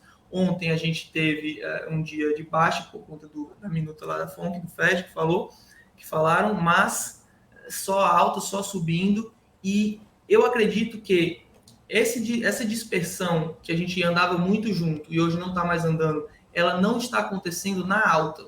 Caso a gente tenha uma realização forte no mercado americano, tenho quase certeza de que aqui a gente vai sentir também, e isso é um fator que a gente tem que prestar atenção. Retirando estímulos lá, contraindo um pouco mais a economia, tendo um aumento de juros, e eles realizando um pouco a bolsa, provavelmente a gente vai sentir aqui. Então é mais um ponto para a gente ter bastante cautela nessas novas alocações, tá? Perfeito. Agora eu queria saber um pouco de você, Cauê. Quais são as suas projeções, né, aí para essa cotação do dólar e para a curva de juros? É óbvio, né? A gente fala aqui direto, a gente brinca disso, inclusive direto, todo mundo fala que a maior brincadeira dos economistas, né, da economia, é tentar chutar qual que é a cotação do dólar, né? Ninguém sabe saber quando é que vai ser qual vai ser a cotação do dólar. Mas você acredita nesse ano com o dólar aí um pouco lateralizado, né, aí igual as expectativas aí nos 5,50, 5,70?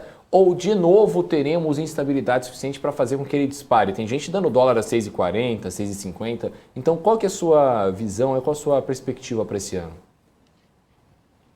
Tá. Se todos os cenários ruins que a gente vem falando se concretizarem, com certeza a bolsa vai derreter e o dólar vai disparar, isso é um fato, tá? Mas eu sou um cara, assim, muito do depende. Eu sempre brinco e sempre falo com amigos, clientes, todo mundo, eu sempre falo que a gente, no mercado financeiro, devemos colocar um se em tudo que a gente for falar ou fazer. O que significa um se, né, na minha opinião? Eu não ouso dizer, vai para tal canto. O que eu digo? Se ele trabalhar acima de certo preço, acredito que ele tem espaço para subir. Então, eu sempre trabalho nessa linha de pensamento. Então, respondendo a sua pergunta, como é que está a minha visão, né, em relação a índice e dólar? Para índice, eu tô tendo essa consolidação, esse acúmulo, digamos assim, entre a região aí dos 109, 101, mais ou menos, onde o índice se mantém. E se ele começar a trabalhar para baixo ou para cima, acredito que ele vai ter uma movimentação bem expressiva, tá? Ou seja, acima dos 109 mil pontos, acredito que o índice tende a andar bastante, 115, 120, sem voltar sem repique, tá? Eu acho que ele vai bem rápido para esses valores. Da mesma forma que se, né, colocando mais uma vez o se aí na frente, se perder aí a região dos 100 mil, 101, acredito que vá para 93, 92 e muito rápido, tá? É uma região que eu acredito que possa ir. E em relação ao dólar, ele está trabalhando num range aí de 200 pontos, já deve fazer mais ou menos uns 2 meses, tá? Região aí dos 750, 5,750, dá 5,75, até a região dos 5,55. Falando do dólar futuro, né? Ele está trabalhando mais ou menos nessa região. Então, a mesma fala, o mesmo viés, né? Se ele trabalhar acima dessa região, acredito que tem possibilidade sim de dar uma alta forte, buscar as máximas, tá? Região lá dos R$6, quase 5,90 por aí. E se perder ali a região dos 5,550, acredito que também vai ter um espaço para cair. Provavelmente a bolsa vai estar num patamar muito mais positivo, beirando ali os 115 mil, mais ou menos, caso o dólar perca essa região que eu falei. Uhum. O Bitcão, na verdade, Bitcão é o nome aqui do nosso telespectador. Ele pergunta se, na verdade ele não pergunta, ele até, acho que foi até mais um comentário isso. Ele fez, Magalu teve alguma alteração nos fundamentos? Você acompanha esse case de Magalu? É o que eu ia perguntar agora. Você acompanha a Magazine Luiza, algum papel assim do varejo? Porque Magazine Luiza, realmente, a gente tem acompanhado uma queda assim, constante do papel, né? Muito aqui, algumas pessoas já passaram por aqui, alguns entrevistados, especialistas, falam justamente sobre isso, porque a companhia permanece a mesma. Mas aí realmente vem apanhando bastante, assim. Inclusive foi o papel que mais acumulou perda durante esse ano passado, né? Tá. Eu não sou muito de acompanhar a parte de fundamentos da empresa, né? Múltiplos. Eu trabalho mais com o cenário macro e o cenário total ali para índice, dólar e setores, né? Ações específicas também, mas não muito por fundamentos da empresa. Mas se eu puder dar minha opinião aqui, eu acredito que a empresa realmente não mudou, tá? Mas o que mudou, às vezes, é o cenário, né? Lojas americanas, por exemplo, é outro ponto importante a se falar, do varejo, que realmente está amassado, tá? Está bem amassado o papel, mas ainda pode ser que caia mais por conta do setor, ou por conta do cenário, tá? Assim como o setor de construção, acredito que também tem alguns papéis com boas oportunidades, mas que ainda tem espaço para cair justamente por conta do cenário, né? O cenário macro. Acredito que Magalu se encaixa muito bem nisso, tá? Perfeito. Bom. Inclusive, justamente, né, o pessoal aqui, muita gente mandando pra gente aqui sobre volatilidade, usada usada a seu favor, com técnica, é maravilhoso. Você falou agora há pouco, inclusive, sobre essa questão, né, da variação dos gráficos, né? E a gente tem visto ultimamente um gráfico, bom, não sei nem, ia até te pedir como é que se avalia esse gráfico, né? Se ele é um gráfico lateralizado, se ele é um gráfico em tendência de queda, se ele é um gráfico, se a gente comparar, sei lá, uns 10, 20 anos de idade, 20 anos atrás em alta. Então, não, do Ibovespa mesmo, do Ibov, do índice. Ibovespa, né? Isso. Se o gráfico, na sua opinião, né, se esse índice, ele mostra uma tendência de queda por si só, ou se ele é uma lateralização, uma estabilização aí na casa dos 100 mil pontos, igual tem muita gente chamando de festa dos 100 mil pontos, inclusive um beijo pro Marcos Saravari, que fala toda hora que vai ter essa festa dos 100 mil pontos e nunca me chama para ela. Pronto, na minha visão, falando um pouco mais de gráfico mesmo, né, que é como você tá comentando, o Ibov, sim, ele vem numa tendência de alta, como você falou, de muitos e muitos anos atrás, ele vem nessa tendência de alta, tá? Mas falando um pouco agora de quando bateu os 130 mil pontos para cá, ele realmente teve uma tendência de baixa, ele está em uma tendência de baixa, e agora ele encontrou, né, realmente o ponto de consolidação, de acumulação, que foi esse 101 a 109 que eu comentei com vocês. Tá? Então, a tendência do Ibov macro, se eu for olhar realmente, um gráfico anual, um gráfico mensal, eu consigo ver com certeza uma tendência de alta, tá? A tendência de alta, claro, as projeções são lá em cima, tá bom? Agora, olhando um pouco mais para o curto prazo que eu digo ali para 6 meses, 3 meses, 6 meses, é realmente uma consolidação. A primária, ela é de baixa, tá? Na minha opinião, a tendência primária do curto prazo aí é de baixa, mas está num ponto de consolidação. Então, a minha dica é todo mundo aí ter cautela, esperar uma confirmação de algum movimento, seja por uma notícia, seja se você gosta de analisar e estudar gráfico. É muito interessante que você aguarde uma confirmação, tá? Principalmente no ano de eleição agora, que promete realmente muita volatilidade. Isso é mais difícil ainda, você conseguir acertar os pontos chaves, né? A gente gosta de trabalhar bastante aqui, entendendo o gráfico para conseguir fazer melhores aportes, né? O momento certo de aportar, o momento certo de fazer comprar mais um pouquinho daquela sua ação que você quer para o longo prazo, né? A gente olha muito para esse lado. Perfeito. Ô, Cauê, deixa eu fazer uma pergunta agora para você. Você é do Ceará também? Eu conheço sotaque. Você é meu conterrâneo. Ah, falei, olha lá. Falei para você, Sou de Fortaleza. Eu matei o pronto. Ah, você é de Fortaleza também? Ah, coisa boa. Eu matei o pronto. Quando ele falou pronto, assim, pela quarta vez, eu falei, tá ali comigo, ó, porque o pronto tá comigo. Toda vez quando eu vou falando, eu falo, pronto. É exatamente. E as pessoas falam, pronto o quê? Eu falo, pronto, gente, é isso aí. A gente adora. Você tá aqui no programa com 2 apresentadores nordestinos. Exatamente. Então, feliz da vida quando a gente encontra conterrâneo. Exatamente. Ave Maria, deu até saudade, hein, Rafa? Aquele caranguejinho ali. Nossa, não, vamos parar de falar porque eu tenho fome essa hora do dia, aí a gente começa a ir nessa, entendeu? Aí fica aqui Rafael não tá aguentando. E hoje é quinta-feira. Hoje é quinta-feira. Hoje é quinta-feira ainda, né? Ó, é o dia de é dia de comer caranguejo. Exatamente, à noite, exatamente isso. Olha, que Vocês já me deram uma boa ideia, acho que saindo daqui eu vou para uma barraca. Não, e também não precisa passar essa inveja alheia assim. Muito bom. Eu saindo daqui, você me deu a oportunidade. Vou pra casa. Não, aí a gente vai ficar aqui como, Rafael? De braços cruzados os dois. Muito bom, legal. Se a gente correr aqui a Faria Lima, não vamos achar um lugar para ter um caranguejo. Jamais. Não vai achar. Se achar, vai ser uns R$600 o prato. Vai ser uma brincadeira. Primeiro que não tem, segundo que não vai ser feito do mesmo jeito. Vai mande. ter mesmo, então, por favor, mandar essa foto mais. só pra gente passar essa vontade aí.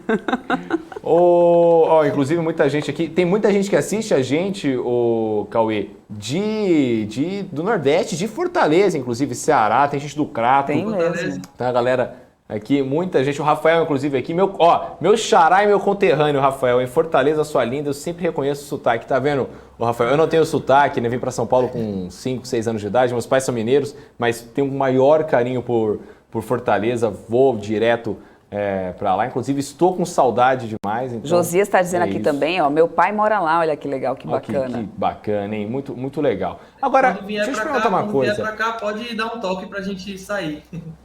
Fechado, hein? Pode chamar. Vamos que vamos. Topo demais. A gente vai fazer o Top News do Beach Park. A gente vai fazer você, Débora, Marcos Saravalli, Alex, todo mundo descendo Vou só dar insano. O tchau. Não, o insano eu deixo vocês irem. Agora, Cauê, deixa eu te perguntar uma coisa. Em relação a essa curva de juros, como é que você tem avaliado, né, ultimamente? Porque isso é uma questão que o pessoal estava mudando aqui, sobre essa incerteza na curva de juros. Você tem alguma opinião sobre ela? Você acha que realmente ela deve continuar aí na casa, né? O pessoal está dando aqui juros a 9,5%. Você concorda com isso? Qual que é a lógica que você traça para esse ano de juros? Hoje a expectativa era que ainda tivesse alguns aumentos, né, na nossa taxa de juros aqui. Agora a gente tem que ver como que vai ficar isso. Inclusive, DI aqui subiu bastante, né, por conta do que o Fred falou. Mas é interessante a gente esperar mais. De novo, eu com o meu si, né?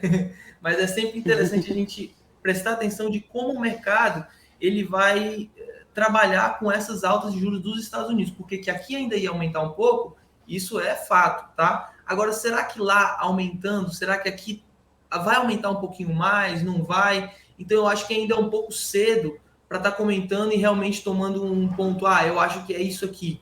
Eu acho que ainda é um pouco cedo para isso, tá? Na minha opinião. Os juros, ele ainda tem um espacinho para subir, mas talvez lá nos Estados Unidos subindo mais um pouco do que se é esperado, quem sabe aqui também não acompanhe, né? Um pouco cedo para dizer sobre isso. Boa, tem uma pergunta do Anderson Mendes aqui que ele acabou de mandar, deixa eu só voltar aqui que até subiu aqui. O Anderson está dizendo o seguinte, poderia perguntar para ele sobre o rompimento do S&P de topo histórico na terça-feira que ocorreu sem um volume considerável de compra e se você, no caso, né, tem dados de como estão as opções do S&P 500. Então, uma pergunta bem técnica, né? Ela é bem técnica. Anderson, eu te falei, a gente manda toda. Você fala se você manda Anderson ou não. Mendes que mandou. Não, sim. Anderson, infelizmente eu vou ficar te devendo essa resposta porque eu não acompanho as opções dos Estados Unidos, tá? Então, fica difícil de eu te responder, mas fica para a próxima aí. Infelizmente, essa eu não vou conseguir. Não, fica tranquilo. Tá? Fica tranquilo. Fica sossegado. O Cauê. Agora, o pessoal aqui mandou outra pergunta. O Misto TV perguntou: existe a possibilidade do Brasil reduzir a taxa de juros assim que o Fed subir a deles? Isso é uma pergunta interessante, porque a gente sempre está muito coordenado, né? A gente sempre está de olho lá fora e o que o BC daqui vai tomar de atitude. Você acredita num movimento assim, ô Cauê? Não. Acho bem difícil. A não ser que lá nos Estados Unidos já esteja chegando no seu fim, né, do seu ciclo de alta de juros, e aí talvez a gente já comece aqui antes. Mas sair assim, descorrelacionar desse jeito, eu acredito que não. Perfeito, então. Inclusive, mandaram aqui o pessoal falando de bolo de rolo aqui pra gente, o Débora. Eu tô até passando aqui esses comentários, porque lá de uma hora Recife, dessa vai né? dando uma fome. Bolo de rolo é lá de Recife. Lá de Recife. Gente, bolo de rolo de Recife, não tá olhando, não tem pra ninguém, mas não tem pra ninguém. Aí estão dizendo aqui no chat que depois que experimentaram o bolo de rolo de lá de Recife, bolo de aquele rocambole lá ficou no chinelo, fica mesmo, gente. E tentam até imitar, mas igual aquele de Recife, veio naquela caixinha lá azul. Nossa Senhora, se alguém estiver assistindo a gente aqui de Recife, inclusive, VMC News, manda pra nós. A gente está tão longe. Pode mandar, gente. Manda pra nós, manda pra nós. Pode mandar, entendeu? A gente vai ficar muito feliz. Tem gente de Roberta Dourado aqui de João Pessoa, da minha terrinha. Roberta, forte abraço pra você. Tô sempre de olho aqui nas suas perguntas também. Obrigada pela participação, inclusive, todos os dias aqui com a gente. Mas é isso, né, Rafa? Exatamente. Ô, Cauê, agora o pessoal aqui... o pessoal mandando aqui muita pergunta pra gente. Mas, ô Cauê, queria saber agora, né? Você pode mandar pra gente as suas considerações finais, por favor, aqui do mercado. O que você pode falar para o investidor aí, ter na cabeça para o médio, curto, médio e longo prazo, né? E também agradecer, obviamente, a sua participação aqui no Top News. Esperamos você mais vezes aqui. E vamos fazer lá em Fortaleza, hein? Porque o Caio Vicentino, que é de criptomoeda, também é de Fortaleza. Então a gente consegue fazer um monte de rolê de mercado financeiro. Por mim já tá fechado. Fechadíssimo, agora só depende então. de vocês. Fechadíssimo, então. Então, Cauê. Isso. Certo. Falando aqui da minha visão, então, para o curto, médio e longo prazo, tá? Falando primeiramente aí um pouquinho do curto prazo, o que eu acredito? Voltando, cautela, muita cautela. Quem puder, faça proteção, né? E proteja ali um pouquinho da sua carteira, para se realmente acontecer um cenário ruim, você está protegido. Às vezes você não consegue proteger 100% do prejuízo que você teria ali na sua carteira de ações, mas você protegendo ali 50%, 60%, 70% já é sensacional, tá? É um segurozinho, todo mundo faz seguro de carro, por que não fazer seguro da sua carteira de ações? Eu acho muito interessante estar fazendo, tá? Falando mais um pouquinho de curto prazo, amanhã a gente tem uma notícia importantíssima, né, que é o payroll. Então, os Estados Unidos, o mundo todo, na verdade, está esperando essa notícia, o relatório de emprego dos Estados Unidos. Vai sair também a taxa de desemprego lá nos Estados Unidos. A gente tem uma expectativa positiva, tá? Uma redução de 0,1% na taxa de desemprego e um aumento de quase 100%, esperado aí, esperado 400 mil vagas de emprego, tá?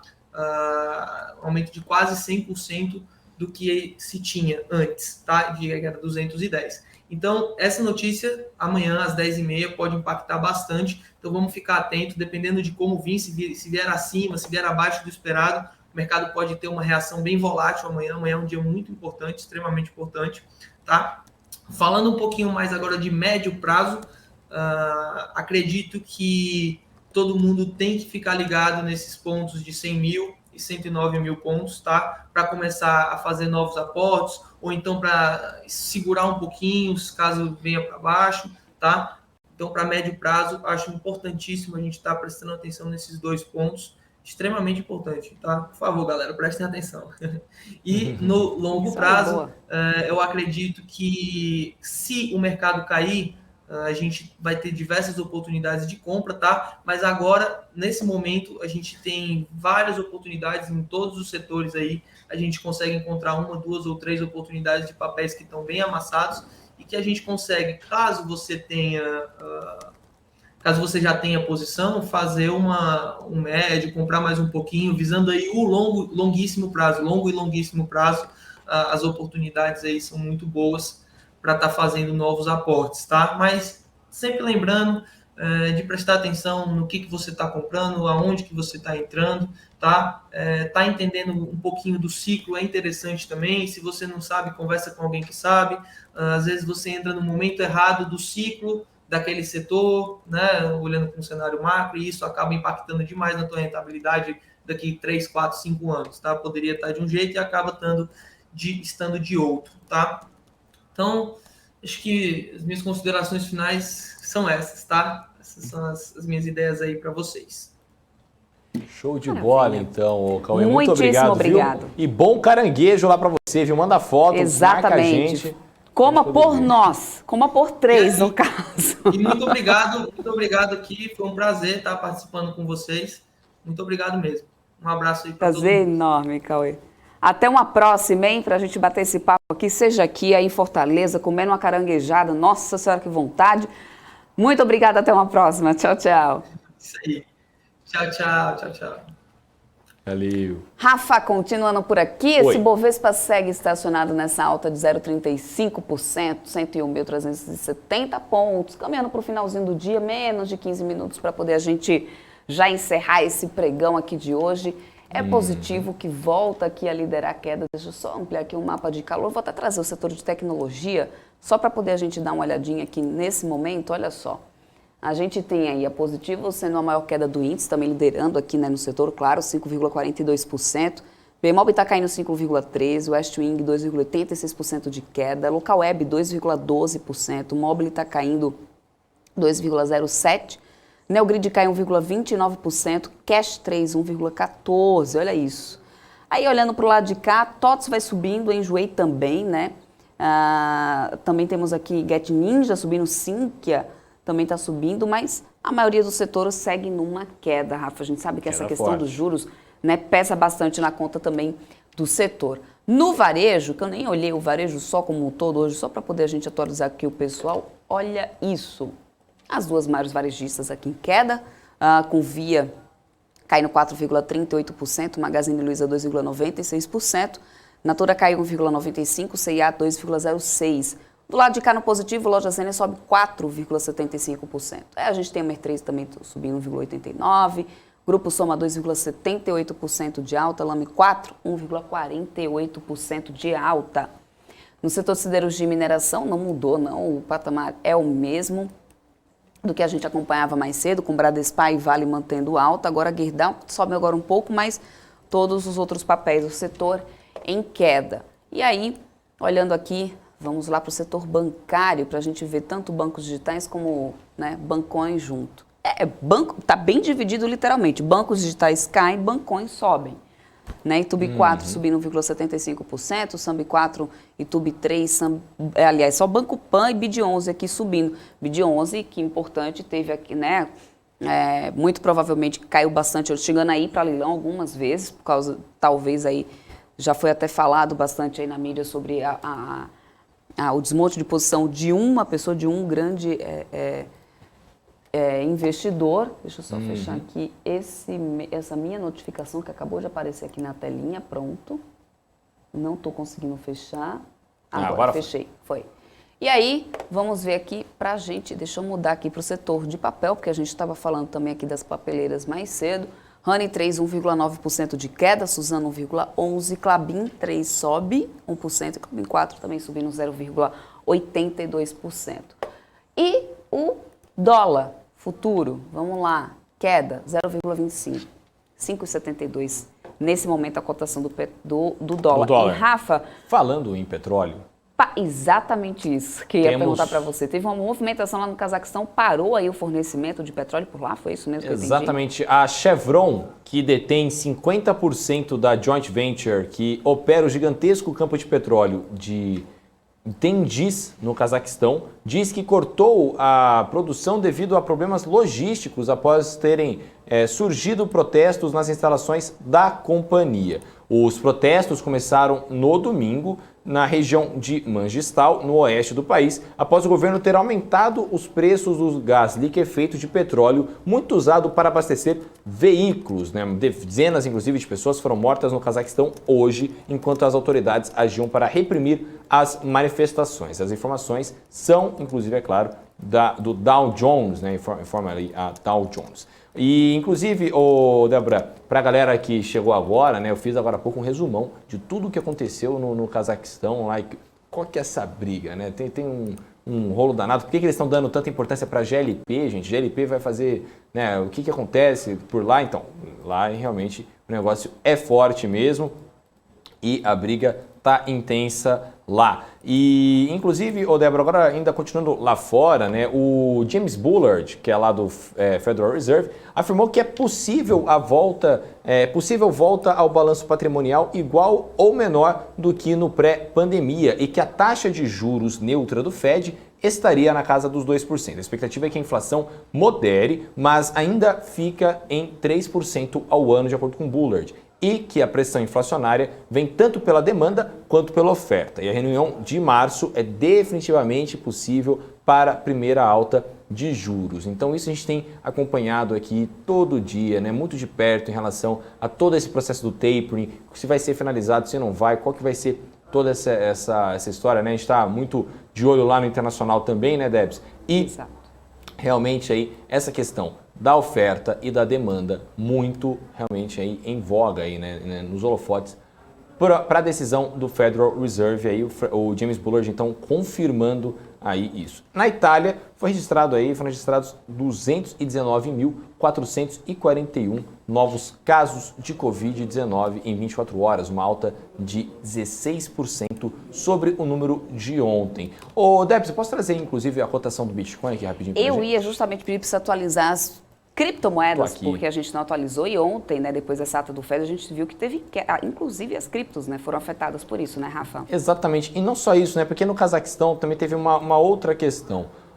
É o seguinte, a gente falou agora há pouco sobre apagão de internet no Cazaquistão, né, no resumo lá, tiveram várias regiões que tiveram esse apagão de internet. Isso afetou o que também?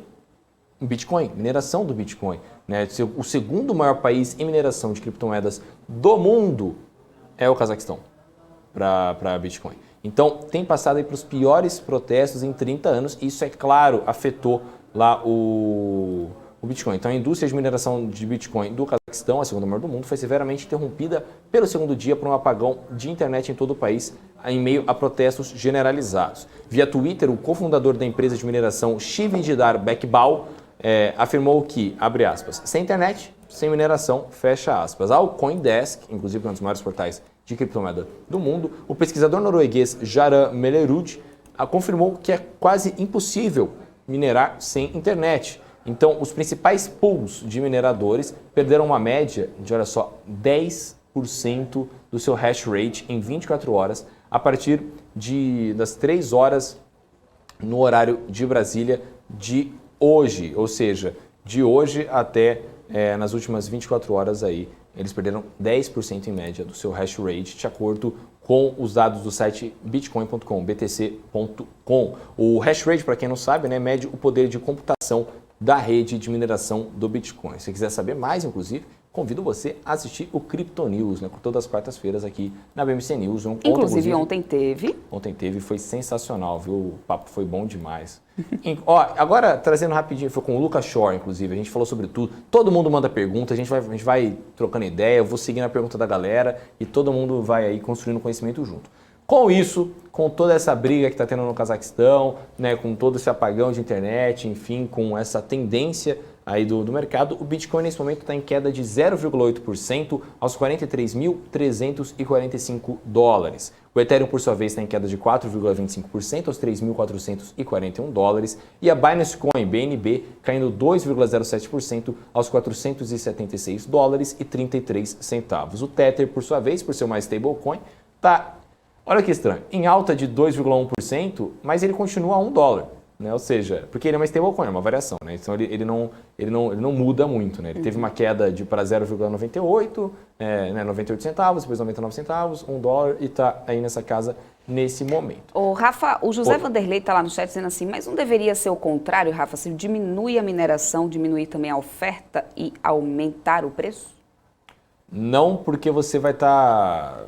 Não necessariamente. Bom, pelo menos teoricamente, de acordo com as empresas de mineração lá fora, não é bem assim que acontece não. Por que acontece? Você não vai estar perdendo essa oferta para outros compradores, você vai estar perdendo a produção dessa rede. Então, para você ter a mineração, é o funcionamento da criptomoeda, na verdade, que está sendo feito, não necessariamente a criação de uma nova criptomoeda, entendeu? Então, você não vai afetar na oferta e demanda, mas você vai afetar na manutenção do serviço, né? Quando você vai fazer uma mineração, você está checando as etapas de processo, né, da blockchain, que a gente chama.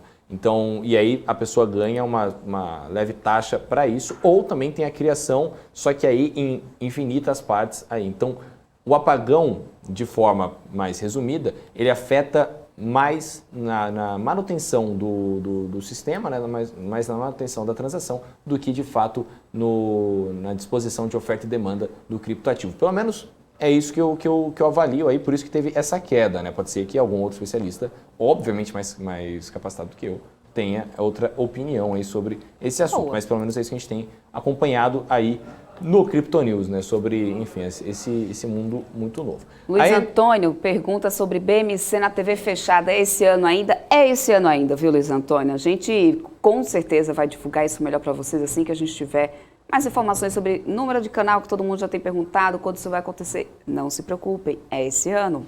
Tá chegando, tá chegando. A gente vai trazer mais informações aqui para vocês, não se preocupem. Rafa, dólar futuro não mudou muito o cenário, deixa eu só atualizar aqui, finalzinho desse pregão para vocês, olha só, 0,34% de alta para o Ibovespa, no mesmo patamar de 101.350, a sensação que dá é que inclusive até travou, né, o Ibov.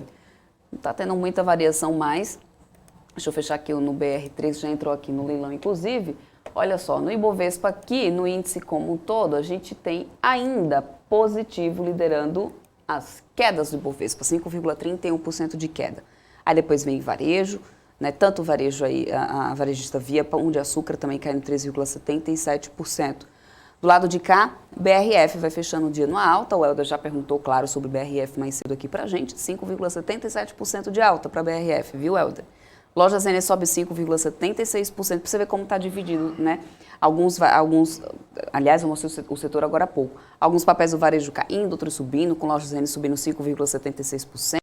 Grupo Soma também em alta, aí vem um bloco aqui do setor de saúde, com a Apivida, Intermédica, Fleury também aqui nessas altas do dia, muito mais aí de acordo com alguns analistas estavam falando no mercado, resultado desse repique que a gente está vendo do Ibovespa hoje, né? Primeiro dia, primeiro pregão, será, Rafa, que a gente vai conseguir fechar em alta? Será? Primeiro pregão de 2022, fechando no alta, ainda lá, aquelas altas, né? Como é que é? Uma alta como a Débora, digamos assim. Entendi. Mas você é um espetáculo, Débora, para com isso, entendeu? Que bom. Não é, por exemplo, uma alta como a Débora seria uma alta de 10, 15, 20%. Ah, quem me dera. Isso. Rafa, vamos caminhando aqui já para o finalzinho do nosso Top News, nosso fechamento aqui do mercado, inclusive. Eu quero, claro, agradecer a todo mundo. Hoje batemos os 40 mil inscritos no nosso canal. Vamos lá, hein? Grande dia. Grande dia. Débora, muito bacana mesmo. A gente, inclusive, tem muito essa filosofia na BMC, né, Débora? A gente sabe que a BMC, por ser a primeira TV de mercado financeiro, 100% focada no mercado financeiro no Brasil, ela está fazendo história já desde aqui. E essa história só é possível com as pessoas conosco, né? Com esse chat que participa, com essas perguntas que eles mandam, com os elogios que eles mandam, enfim. Então, muito obrigado a todos e a gente espera construir mais coisas juntos ainda. A gente só está começando, gente. A gente já vai ter TV a cabo esse ano. E tem muita coisa que eu não posso falar aqui, porque senão eu sou demitido. Brincadeira. Não, mas, gente, muito obrigado realmente a todos aqui que nos acompanham, que sabem que mandam, que vão lá, marcam a gente no Instagram, mandam mensagem. Pode mandar, a gente adora. Realmente é para isso que a gente está aqui. Sabe, agora há pouco, inclusive, o Anderson até falou, desculpa se eu estou perguntando demais. Não, pode perguntar. A gente gosta mesmo que pergunte, que tire suas dúvidas. Realmente é para ser essa ponte do investidor, né, da população, inclusive que nem investe, mas quer aprender a investir, ou um investidor mais experiente, com os gestores, economistas, enfim, é para isso que a BMC está aqui. A gente está com vocês aqui, todo mundo junto. Débora, eu volto daqui a pouquinho, hein? 6h45 no BMC Deal de hoje. Quem será que vem no BMC Deal de hoje, hein? Vamos. Aliás, você volta às 6h45, mas agora, né, o pessoal vai ficar na nossa programação com quem? Com ele, com o seu Marco Saravalli, que está chegando aí, inclusive, né, com o BMC Talks. Em seguida, seu Rafael Lara no Deal, que vai ter? Hoje temos... Eu não vou falar que a gente vai ter não, sabe por quê? Porque a graça do Deal é ser um investimento alternativo, é pra gente ser meio... Não, tá bom, querem que eu fale? Bom, eu Edísio Pereira Neto. O Deal ele é focado em investimentos alternativos e tal, né, essas novas ideias, fintechs, enfim. Então a gente vai receber hoje o Edísio Pereira Neto, né, que tem grande diferencial do título deles aí de banco multimoedas, enfim, é um negócio maluco que a gente vai descobrir junto aqui no BMC Deal, daqui a pouquinho, 6h45, né, Debs? Exatamente isso. E eu, gente, volto amanhã a partir das 9h30 da manhã, né, no BMC News, trazendo aqui o mercado em tempo real para todos vocês. Agradeço muito pela audiência de todos vocês, pela companhia, né, por ajudar a gente a bater nossas metas, inclusive quando a gente fica aqui dizendo, se inscreve no canal, gente. Por quê? Porque aí, quando a gente começar a nossa programação ao vivo, vocês já serão avisados automaticamente. Né? O YouTube também começa a entregar muito mais o nosso conteúdo para cada vez mais pessoas quando vocês deixam um like aqui no nosso canal. Então, ó, se inscreve no nosso canal, compartilha com o coleguinha para ele se inscrever também, a gente conseguir expandir cada vez mais, levar cada vez mais a BMC, né, para mais investidores, porque a gente está aqui para poder agregar e levar a informação que gera valor para o seu investimento. Então, muito obrigada pela audiência de todos vocês. Eu volto amanhã a partir das 9h30 da manhã, ao vivo, e depois no fechamento do mercado aqui com ele, com Rafael Lara, às 4 horas da tarde no Top News. Tchau, tchau, gente. Obrigada. Até amanhã.